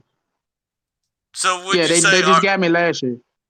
would you say a lot of the jacking is more like inside jobs, people already knowing kind of where the freight's going to be and getting tipped off, or is it just this blind? Yeah. Then they It's just nah, take it's, case in the joint. no, a lot of it's inside. They know where it's gonna be. Like when they got me last year, they got me last year in Yeah. Memphis. And I wasn't going in the city. It was early. It was probably about 10 when I went in the city. And I wasn't going in. I was gonna find somewhere outside the city and go in the morning. And our old dude was like, "Man, go on in there. It looked like a great place to stay. It's in an industrial park. Yada yada yada." I was like, "Okay, I'll take it in there." So I took it on in there.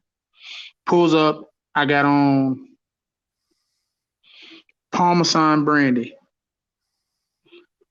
that I picked up out of Bardstown, and I pulls up in front of the gate. The gate's right here. And I pulls up in front of the gate on the far side of the road because I didn't want to block their lot. The second shift was getting off. I called one of my cousins, and because he live in Memphis, he came by, hollered at me. Second shift starts getting off work. Me and him sitting in the truck. Two cars pulls up to the gate, and they just stop and start watching. So I'm looking, and my cousin's looking, and he was like, "Why they sitting there watching you?" Like I was like, "I don't know. I was wondering the same thing." They sat there for about 20 minutes. They pulls on out. My cousin was like, "Well, man, I got to get home to the wife and kids. I'm gonna holler at you." I was like, "All right." He jumps out of the truck and goes. I gets in the bed.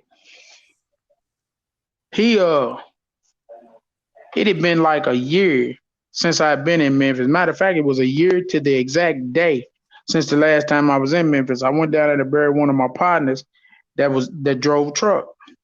And the comforter that I had in my truck was the one that he brought to my house and took out of his truck when he came here to Louisville. Came through Louisville one time and he stayed in my apartment. So I'm in the truck and I'm in the zone, sleep. Normally I'll wake up. I don't sleep that hard. I mean, anything can go wrong. The truck it can be sitting there running and the sound of the motor change and I'll wake up. This time, every time I tried to wake up, I kept hearing my partner tell me, "Just lay down, just go to sleep, dog. Go back to sleep." And I just fall back into a coma. So I get a knock on the door about 5:30 in the morning. Toom, toom, toom, toom, toom. So I jumps up, looks out the curtain. Dude, rolled the window down. Dude said, "Hey, driver." I was like, "Yeah." He said, "You going right here to this liquor distribution?" I said, "Yeah." He said, "You might want to get out and check your load. I think you've been broke into." I was like, "What the fuck?" So I jumps out of the truck, put some clothes on, jumped out of the truck, go back there. Shows the world my seal been broke. I opens my doors, motherfucker done took me for 6.5 skids of Parmesan brandy. And I swear they took the shit off Damn, man. like they had a list. They took it off in flavors. Like they had a list. They balled the plastic up and put it in the floor in the on the wall against the trailer. They stacked all 6 skids that they broke down on the side of the wall on the trailer. Like the neatest motherfucking thieves I've ever seen in my fucking life. Yeah, like they work there, motherfucker. But yeah, but you robbed me. But you robbed me. Thieves. I was like, man, that's obvious, man. Come on, man. Obvious that, and then, like I told him, man. So when I goes on the lot that morning, and me and the damn manager of the distribution place, the floor manager, he's telling me, didn't they tell y'all? Didn't the broker tell y'all not to park? I said the broker never said shit to us about parking out here. I said I wasn't trying to come in the city anyway until this morning. But they said that it looked safe. He said, man, there are 3 liquor distribution places around Memphis.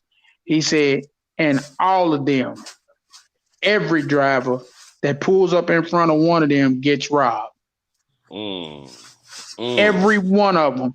I said, dude, that's some inside shit. I told him straight up, I said, I believe your second shift is in on this shit, and I believe you motherfuckers is in on it too. Cause dog, by the end of that afternoon, they had made a claim to the insurance company.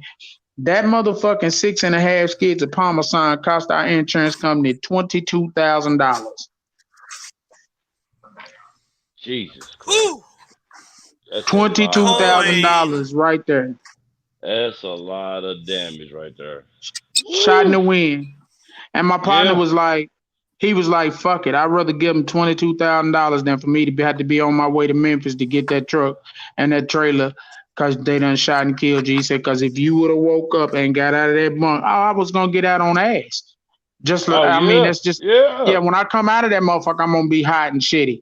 So, yeah, we going to have to fight. He was like, and they'd have shot and killed you in that motherfucker. And they would have. They'd have shot and killed me in Memphis. Because they don't play. They don't play down there in Memphis. And so it would have been, somebody would have got shot and killed, probably me. And yeah. But that little incident right there, after that, I didn't go in nobody's city. After that. It's just the principle of somebody violating you anyway, man. It's just the man in you is gonna make you react like that. You know what I'm saying? Yeah, you ain't, after that COVID, it's a good thing that your partner, you know what I'm saying? It's a good thing that your partner, you know what I'm saying, kept you in the cab. You know, honestly, man, because the man, I mean, from me meeting you, bro, I know I can see it in you. You know what I'm saying? That the type of man that you are, you're gonna go ahead and face that regardless of the outcome. Yeah. You know what I'm saying? So yeah. It was lucky for me. Lucky. Like I said, it was a year to the day. It was a year to the day since I'd been down there for my one partner's funeral. And like I told the guy driver, like I told him, I said, dog, it was him. He kept me sleep. He kept me sleep at night because if I'd have woke up, he said it would have been a problem. Yeah, it definitely would have been. He kept me sleep. He saved my life. See, those crates, I mean, those trailers, I'm sorry, those trailers are unmarked. Most of those trailers are unmarked for a reason, right? Yeah. No, they don't mark them.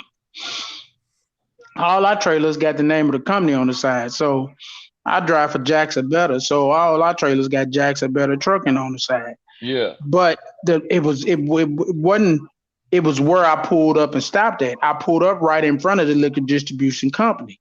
Now, if I would have pulled on their lot, they would have probably tried to break in it on the lot. But if I would have pulled on the lot and backed up against the wall or backed up against the dock door, they couldn't have got in the trailer. They would have had to wake me up and make me move, which means they probably would have woke me up and made me move at gunpoint. Yeah. You know what I'm saying? In order to break into the motherfucker. Do you see? Do they try to target certain type of freight? Is there a certain type of freight that gets stolen more than others? I'm pretty sure it is, but I don't know what it would be. it's like you would have to know what that freight is on. Yeah, It's like I mean, it I just goes it goes imagine. it goes back to your point about an inside job, though.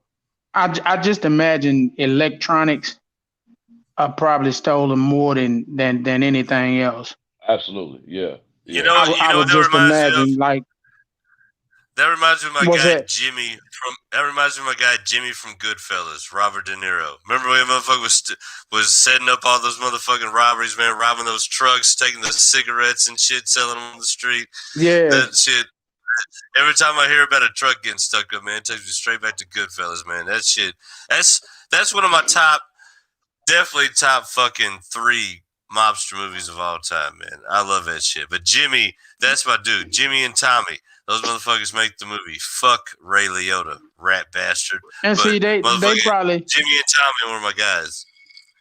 they probably took that Parmesan because they still sell liquor like in regular convenience stores in Memphis. So they probably took that and found one of them Indian stores, or you got the little mom and pop stores, the owner selling liquor in that motherfucker. He probably buy that shit cheap from them, Yeah, cheaper than what he would if he called the distribution center and got the shit ordered and delivered to him.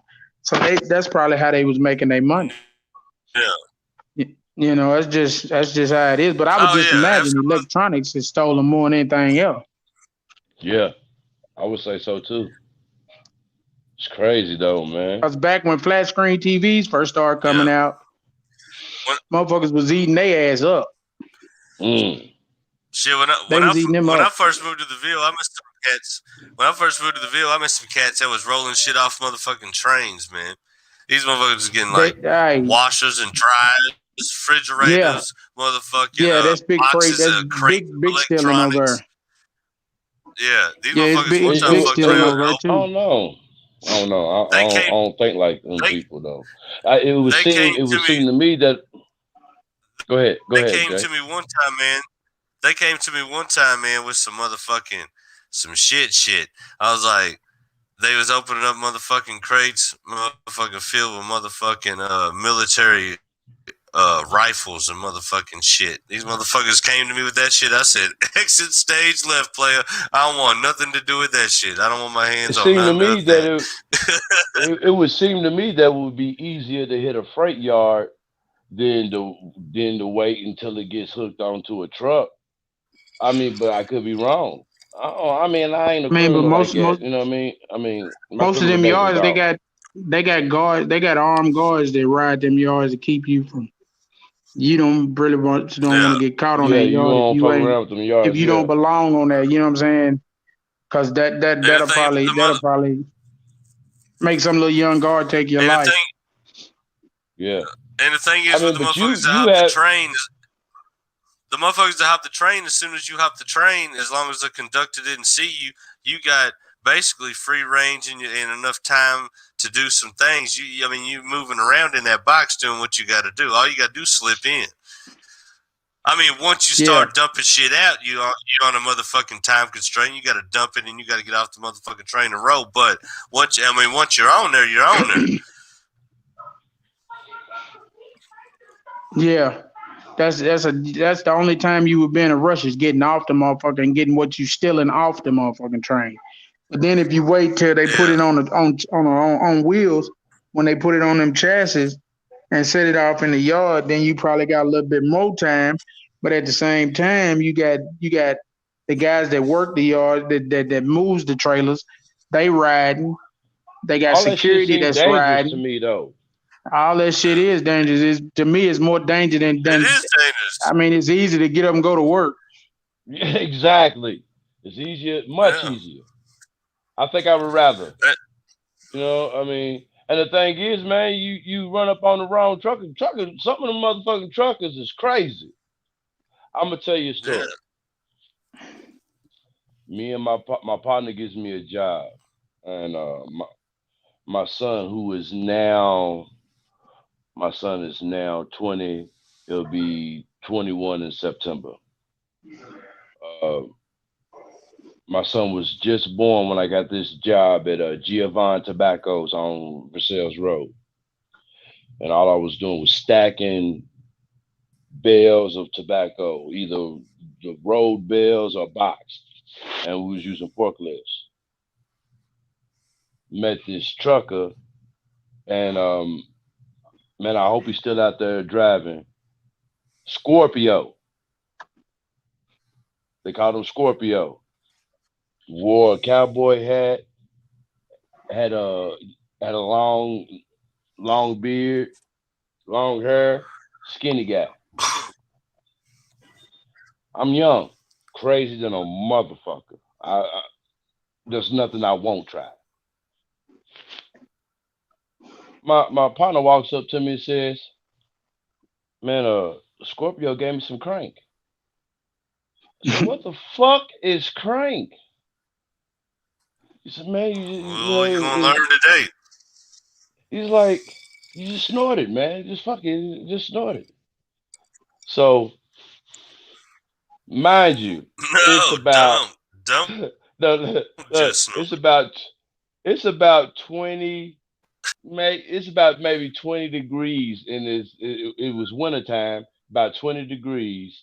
Trucks are coming in and out of this, you know what I'm saying, this tobacco, you know what I'm saying, this tobacco barn in this area, and we're just unloading it. Scorpio pulls up, gives him some crank. Cold in the motherfucker in his barn. All right, fuck it. I'll try it. My partner's giving it to me. My partner gonna do it. I'm gonna do it with him. Fuck it. Let me tell you, it instantly turned 90 degrees, and my ears would not stop buzzing. The craziest fucking feeling I ever. It was, I was like, man, what the thing about? I was fogged.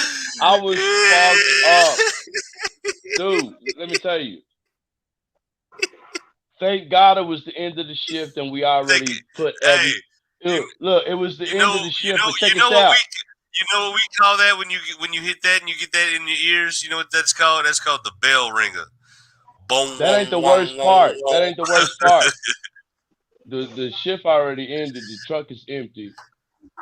I sat in my car in the Uh, parking lot for about 3 hours.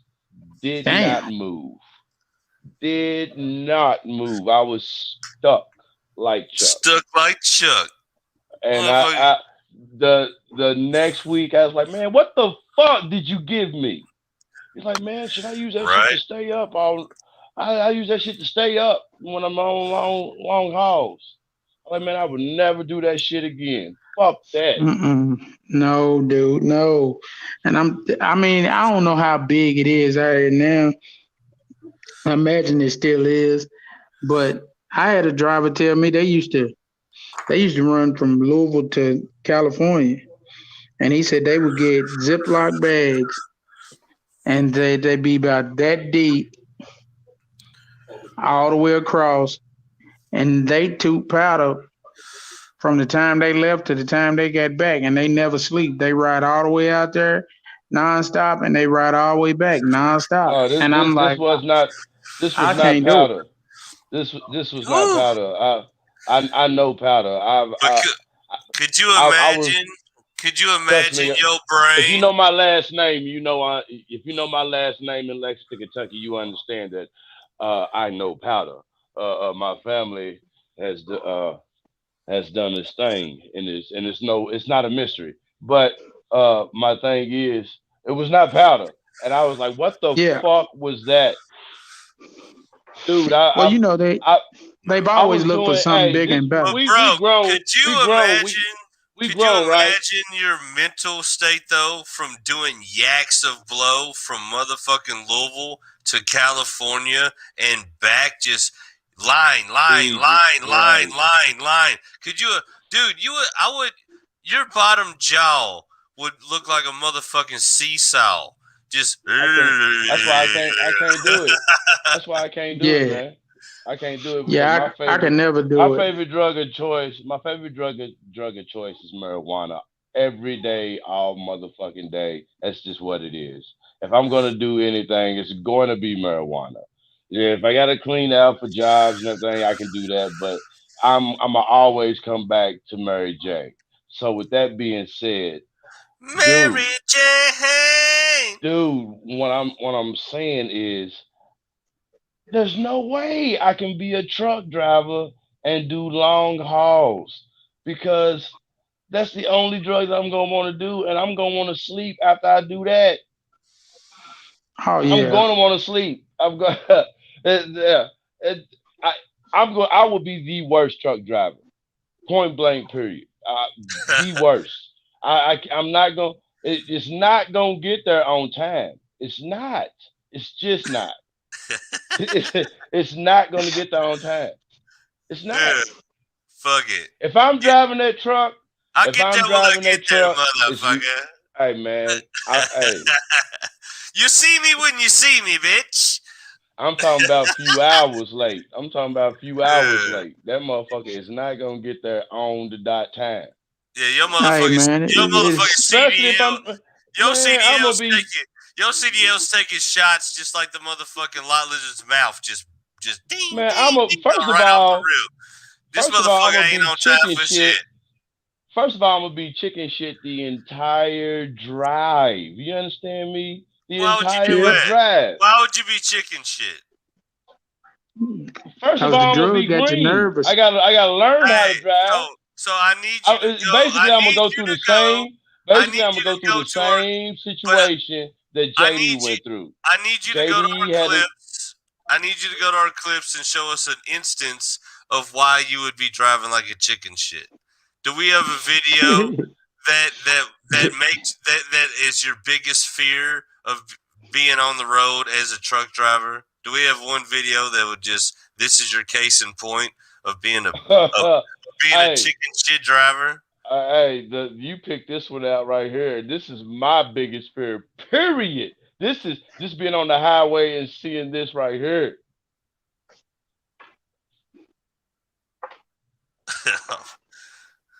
Oh my god. God damn it! Oh, Look. watch. Woo! Oh shit! Yeah, that'll Dude, ruin your that motherfucking is a day. motherfucking fully pressurized fucking tire Mm-hmm. That's a rolling that's a down the bomb fucking. going off That's a bomb, dude. That is oh with do you know how with much chaos? wires in it and heavy fucking metal rim in the middle of it. That's a cause for concern. Do you know how much chaos that one fucking object could cause on a highway? Hey, well Yeah. let's watch it again and see exactly how much chaos it can cause on a highway. Here's the tire just rolling down the street, doing its Look thing, how just it being a just tire. bounces down the medium, I mean, then it jumps off the medium. Bing! wow! The Hello. driver of the SUV, man, R.I.P. The driver of the Hey, SUV, man, that's not cool. That's fucked and it up. looked like that tire There's, come off a dump truck.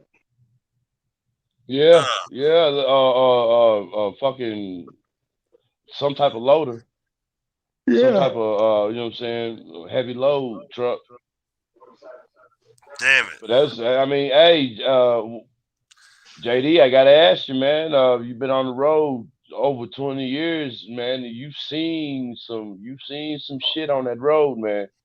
As far as wrecks and uh, close calls. Like what? Give me one real quick, man. The worst one. The Oh worst one shit. always sticks. It always sticks out. It always sticks out. And I didn't see the accident. I rolled up on it Oh, and rode up just outside of Lafayette, Indiana, on the way to Chicago, and traffic come to a stop. And they started letting us go through a little bit at a time. We only sat probably about 20 minutes. They started letting us go through a little bit at a time. And everybody's on the CB talking about what happened. And it was a family, mama and daddy, and a newborn and a little boy. They was coming south on 65, and I don't know why. For some reason, Dad decided he was gonna get in the medium and make a U-turn and go back north. And two Swift trucks hit him. First Swift truck hit him and spent the car around, ejected the mother and the newborn. The second Swift truck ran over the mother and the newborn. And we got the story as just as they was finishing telling the story, we pulled up and stopped. And I've stopped and I looks out the window and looks down, and there's the two bloody sheets where they done covered the mother and the newborn up. Damn. We had been riding that day, you know. We'd already been to Chicago. It was probably about 9-10 o'clock at night. We had already been to Chicago once and gotten back to Louisville. We was on our way back for the second time. And I told him, I said, man, I'm done. I said, I'm going to the. We was at it was somewhere around the 140, 150 mile mark. I told him I'm going to the 240 and I'm going to bed. They was like, you ain't going in the city tonight? Nah, I ain't fucking with it. I'm done. I done, you know, we've been riding like 85, 90 mile an hour all the way up through where I told them I'm done. I done did all I want to do for the day, you know, and that's what I did. I went to the truck stop, went up there to the 240 to the truck stop and went to bed. I went in the next morning, got my trailer and came to Louisville. But that's going to always be the worst one for me because I guess because I had to look down out of my truck at them bloody sheets, you know, and I'm thinking to myself, what in the hell made him think that he could come out of that medium and go back north? Did he not see them trucks come? Swift trucks only run 55 miles an hour, not nothing faster. So for you to come out of there and get hit by a Swift truck, I don't understand that. You know, I don't understand it at all. I mean, I can take the oldest bucket car. I could take a Model T and come out and get out the way of a Swift truck. Plus so I don't understand what the fuck went on with that. I mean, those medium openings are usually for state troopers and officers. You know what I'm saying? I mean, they usually tell you, man, don't even try that shit. Don't even try that shit. But you still got people out there that try that shit every day. Every day you got people out there that try that shit. Let me swing in here and turn around, go back. Go to the next exit, get off, go across the bridge, and come back and get back on, and go back where you going. Exactly. Don't take a chance, man. Don't take a chance on your life. What's the best advice you would tell us motherfucking just fucking short body fucking little car drivers when we on the highway fucking with you know what I'm saying, the trucks, you know what I'm saying, big rigs, man? Like, what's the best advice you can give someone on the, like, great example, you know what I'm saying? I got a 21-year-old daughter, I got a 20-year-old son, I got an 18-year-old daughter, and all of them have cars. And you know, what's the best advice you would tell them about the highway, man? Stay out of his way. Stay out of his way. If you pass him, put distance between you and him. It takes him 300 feet at 55 miles an hour to stop that truck. At least put 200 in front of you before you even attempt to get over in front of him and ride. Stay out of his way. He don't want to be nowhere closer to you than you want to be to him. Stay out of his way. Don't ride don't ride so close to him that he can't see you out the mirrors. You know, don't tailgate him. And just pretty much stay out of his way. Go on about your business, and everything. You know, that keeps him safe, you safe. You know, people ride by trucks and they ride all slow, like they just, I got all day to pass him. No, don't. Because one of them tires blow out. Then you get on through there. Get away from your car. Go on, get up the road, get on out around him. You know what I'm saying? But people don't understand that. I'm not telling you that there are accidents out here that ain't truck drivers' fault, but I'm gonna tell you, they blame a lot of the stuff they blame on truck drivers. It's not. It wasn't his fault. It was the cars around him fault. more than anything else. But we take all the fault. That's why, and they'll tell you And NASCAR I can drivers are the best absolutely, drivers. and I can absolutely see that because I mean, just going back and forth and doing jobs back and forth to Louisville, to Louisville from Lexington back and forth. I mean, I see the way these cars fuck around. Like when I'm in the box truck, and I'm just in a box truck. I mean, it's not nowhere near as big as a fucking rig. You know what I'm saying? So, and the way they drive, you know what I'm saying, and it makes me more aware. You know what I'm saying? And I most recently lost one of my loved ones to a car incident, a car accident, and that alone makes me more aware. You know what I'm saying, of the whole, Yeah, of being on the road. You know what I'm saying, but. I one thing I know for certain, man, I couldn't be just. It's just not in me. It's not. I'm not built for that. First of all, I'm not built for that type of traveling because I think it takes a certain type of human being to be able to be willing to just uproot themselves from what they know and just go on. And it has to be absolutely exciting, though. You know what I'm saying? To go from one city to another, to see new people, new faces, new yeah, that that part of it has to be completely exciting. Just the adventure of it. You know what I'm saying? As a man, Yeah. you would be all for that. You know what I'm saying? But I think it yeah. takes a certain type of person to do that, man. But as far as like driving the rig itself, bro, for real, I have always been afraid of big rigs, and it's because of this motherfucker right here. Do you remember? Like we spoke about this earlier for the viewers of the rebroadcast of this episode, man. This motherfucker is from a movie, a 80s movie called Maximum Overdrive. Yeah. And this movie is one of the reasons why I was definitely afraid of big rigs for a very long time until I was of age to actually get some pussy and actually grow a fucking backbone. But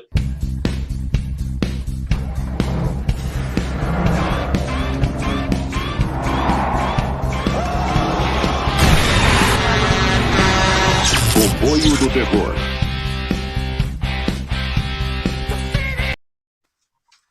there Hey, were dude, I've actually seen drivers that's had their front end of their trucks done like that. Oh, for real? oh Yeah, That's dope. That's hey dope. it's one or two of them out there. no, Yeah, and may I never see that motherfucker on any highway that I'm on, yeah. please. Yeah, I They'll dress a truck up like something in a movie in a heartbeat. so you Yeah. may not know this, but I do have a therapist from some shit that I've been into, some shit I got myself into when I was a young teenager. What'd you I get would yourself into there, some boy? bullshit, but at the same time, I would have to call my therapist if I seen that motherfucker driving down the motherfucking highway. I would have to. That would be a traumatic situation for me. Because first of all, that on top of that on top of fucking Metallica's Inner Sandman video. Whether why the I want to find the director of that motherfucking video. I want to find him and I want to just ask them why. Why was the imagery of a child in a bed in the middle of the motherfucking street and a big black fucking big rig speeding towards his bed and just at split second the kid gets up out of the bed and starts running and then the next thing you know you hear the fucking crash of the drums at the same time the fucking big rig destroys the bed. Bruh, I'm too young to take imagery like that in. Plus, I'm a visual artist, and that was dramatic for me. So that fucks with me about, Yeah.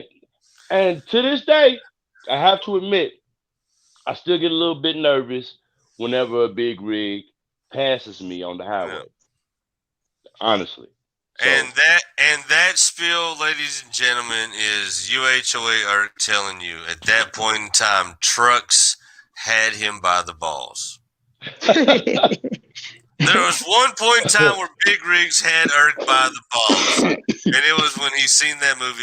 Hey, I'm the same way. maximum Hey, fucking overdrive. your Maximum Overdrive was my Child's Play 1. When I seen Oh, that, I didn't want to see that little fucking doll ever do we again in really my want to go life here? after Ooh, I Do we seen really that Chucky? want to go movie. here? Fuck Chucky, Fucking man. Child's When I was a Play. little Yeah, kid, I didn't like that little fucker at all, man. One of my Hey, mom and dad's friends was babysitting me. They was out. He put me up on the couch, some popcorn, and the little motherfucker, the dogs running around or whatever. He puts on the well, movie. well, He hold goes out. on. He goes outside and hangs out with his girlfriend. I'm sitting there by myself as a little kid watching Child's Play 1. And from after I watched the whole movie, and after that, oh, I couldn't fuck with that doll, man. And if I Get seen a the fuck commercial out for of here, that little movie, whippersnapper. Here, let me tell you. Sit down. Let me tell you a story. Child's Play came out. You're way younger than me, son. well, Child's Play came out around the same time the fucking My Buddy doll came out. Ah, yeah. do you remember My So, Buddy? So my mom buys my sister a fucking My Buddy doll. oh, At the same fucking time, my dad brings home the VHS of fucking Child's Play. Couldn't sleep oh, for weeks. roll But those dice, buddy. me and my brothers, me and my three younger brothers devised a plan. And we got all the butcher knives in my mother's kitchen. And we got that doll running to the motherfucking bathroom. And you know what we did with that doll? We chopped that y'all, motherfucking, we chopped that doll up all the way to unrecognizable. I We got already our know. asses, we got our asses whooped for it, but we slept very well because And that doll that, is no longer in and the that, house. ladies and gentlemen, is a very good example how sometimes you become what you fear. You They understand fe- why I have a therapist now? Exactly. they they murdered the doll they thought Dog. was gonna murder them. You follow Yeah. that? Yeah, That's what it. Poe Hey, dog was innocent. yeah. Are you my gonna dream brother would about that probably. dog tonight? And my oh, don't say that. My brother would probably laugh his. I know. At least one of my brothers would probably laugh his ass off if he heard me telling this story right now.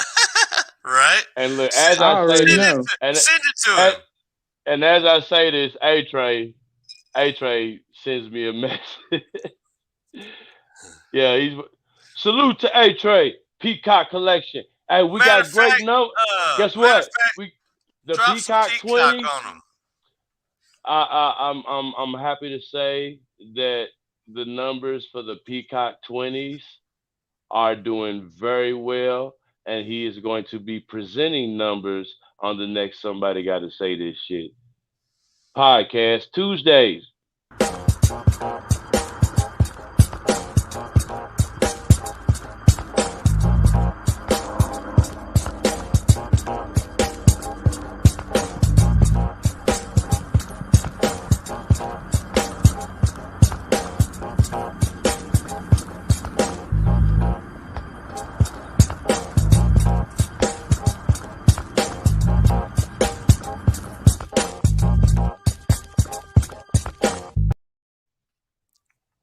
That is Peacock Collection by Adrian Richardson. I'm telling you, you have never seen a better shoe, a better made shoe in your life. Italian leather, straight from Italy.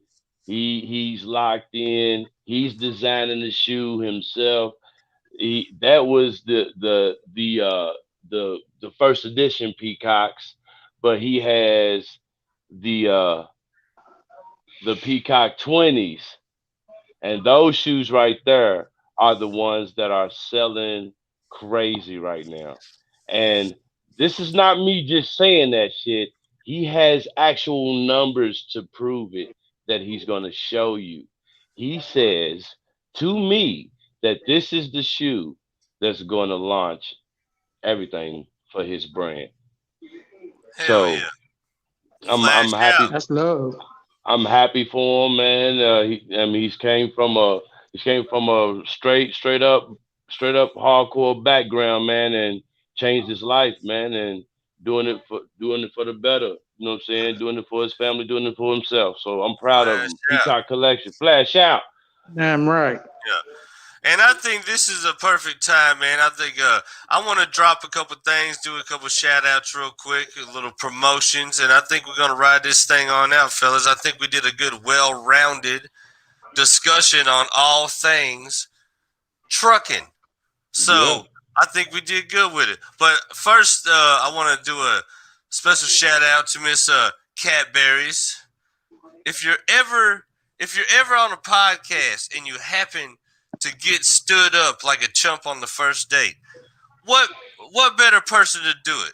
Who else would you want to do it? Some scrub, some ugly ass hoe, or a beautiful woman like this? So we appreciate her, and we know if she could have made it, she would have made it, and that's all that fucking matters. Because she's riding with us. She's down with the squad.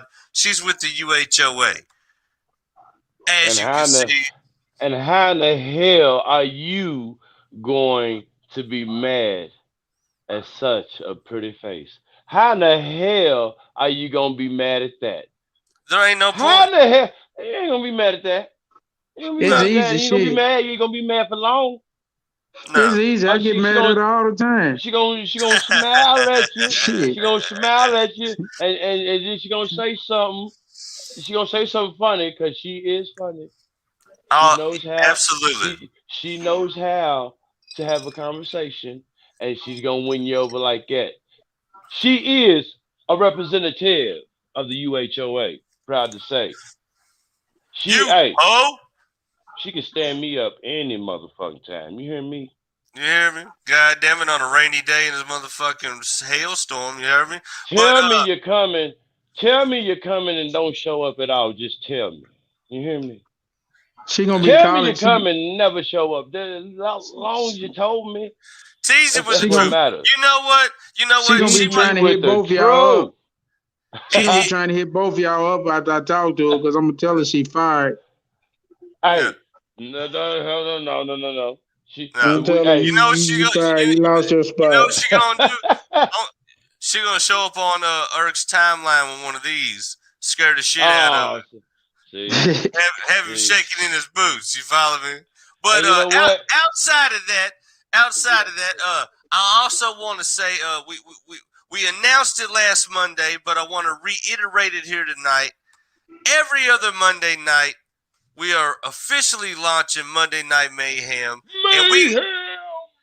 we got our guy, the guru of all things wrestling, my man Apocalypse, and also known as Chris Irvin. But he is going to be the driver, the host with the most. He knows it all. He's got some good layouts. He's going to really take y'all down the path that you want to go when it comes to all things wrestling. So every other Monday night, you can set your clock to it, motherfucker.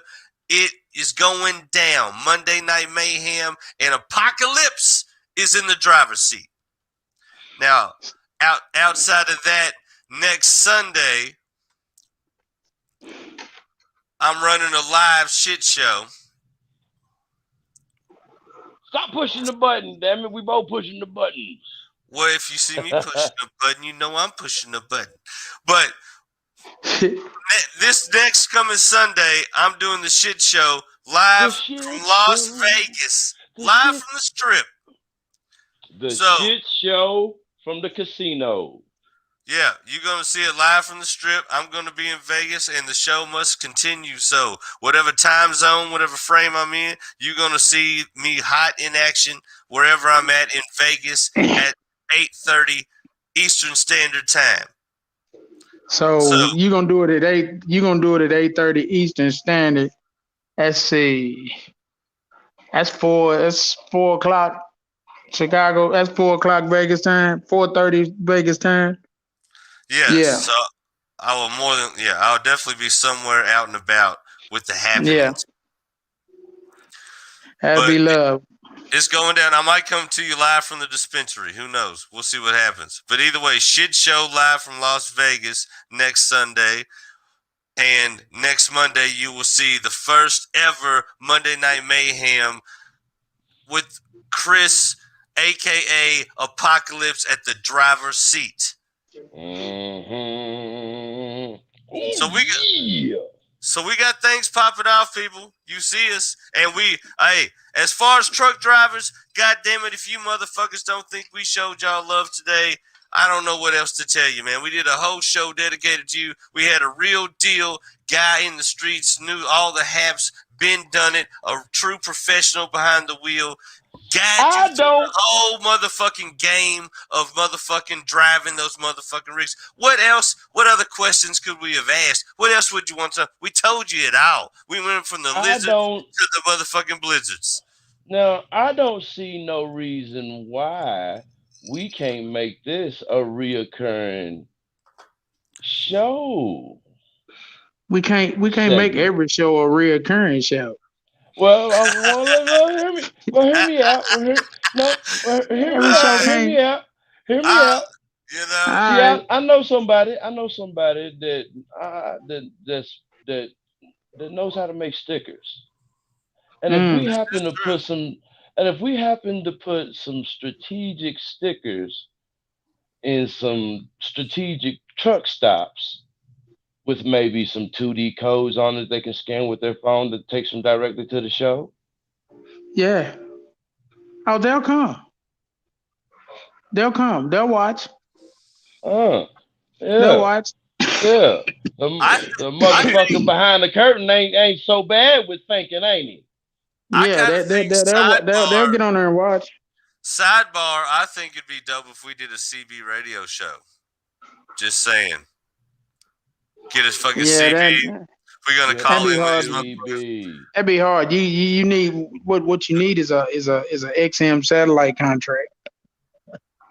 Well, let's That's what you need. You need a contract with XM radio or satellite radio so your podcast can be streamed on there, and then you got them. Because then they can ride, listen. Well, let's put that motherfucker. Let's put a motherfucking dog ear in that chapter of the book. As soon as we get to that. Yes, sir. They'll ride. They'll listen. Hell, some of them will even call in and talk shit with you. Yes, that's what the fuck I want. You're gonna have to put that UHO. You're gonna have to put that USHO disclaimer on there and let them know that we don't talk about no politics, because they gonna definitely want to call in and talk shit about politics. And that's good too, because we have a show every Tuesday night called Somebody's Got to Say This Shit, where they can absolutely call in and talk. They'll be all over it. Yeah, they'll be all over that. So trust me, we're not going to shy away from the conversation. We'll just navigate them to the right platform. Yeah. Mm-hmm. Send them to the right place and let them have at it. Yes, sir. Let them have at it. Well, anybody else with some closing remarks?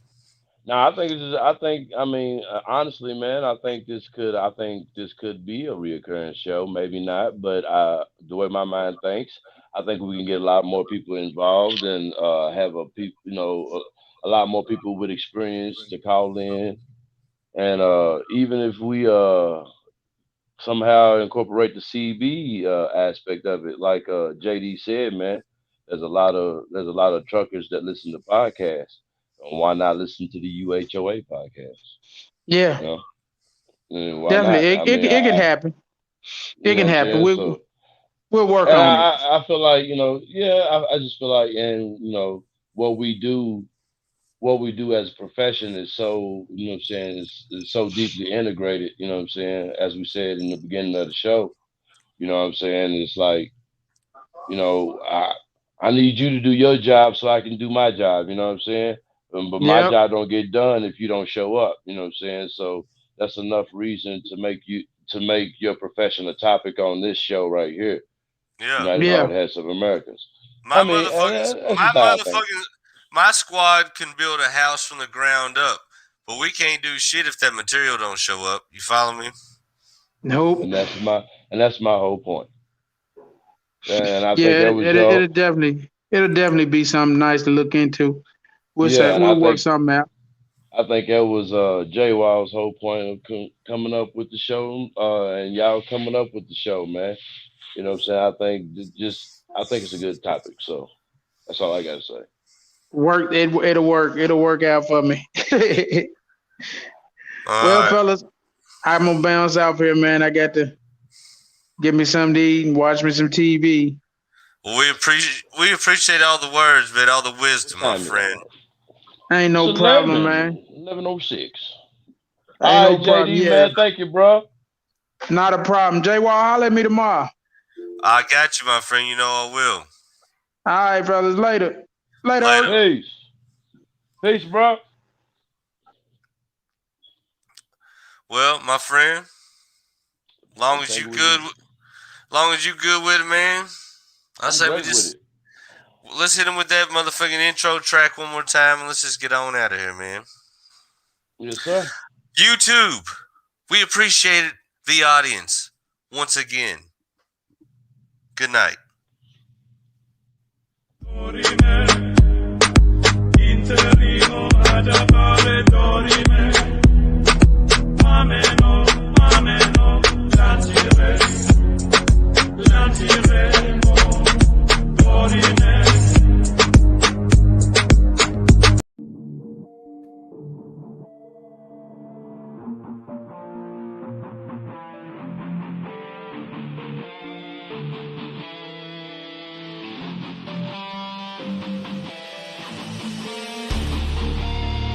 El Presidente! Woo! My God. Let's go. Yeah. United Hardhats of America. If you a real man, motherfucker, stand up. Grace your cup, grab your nuts, that's your character. Hard hats around here is all we wearing, bro. That's your call, big, call me J-Wal, you can tear it up, and I don't give a fuck, bro. We gon' man up, and if they ask who did it, we gon' stand up. Any motherfucker got a problem, put their hands up. Woo! You got something to say? Hit the app today. We gratefully appreciate all the comments and the calls, so please be safe. Greet the show right, y'all. Hey, what we say now? You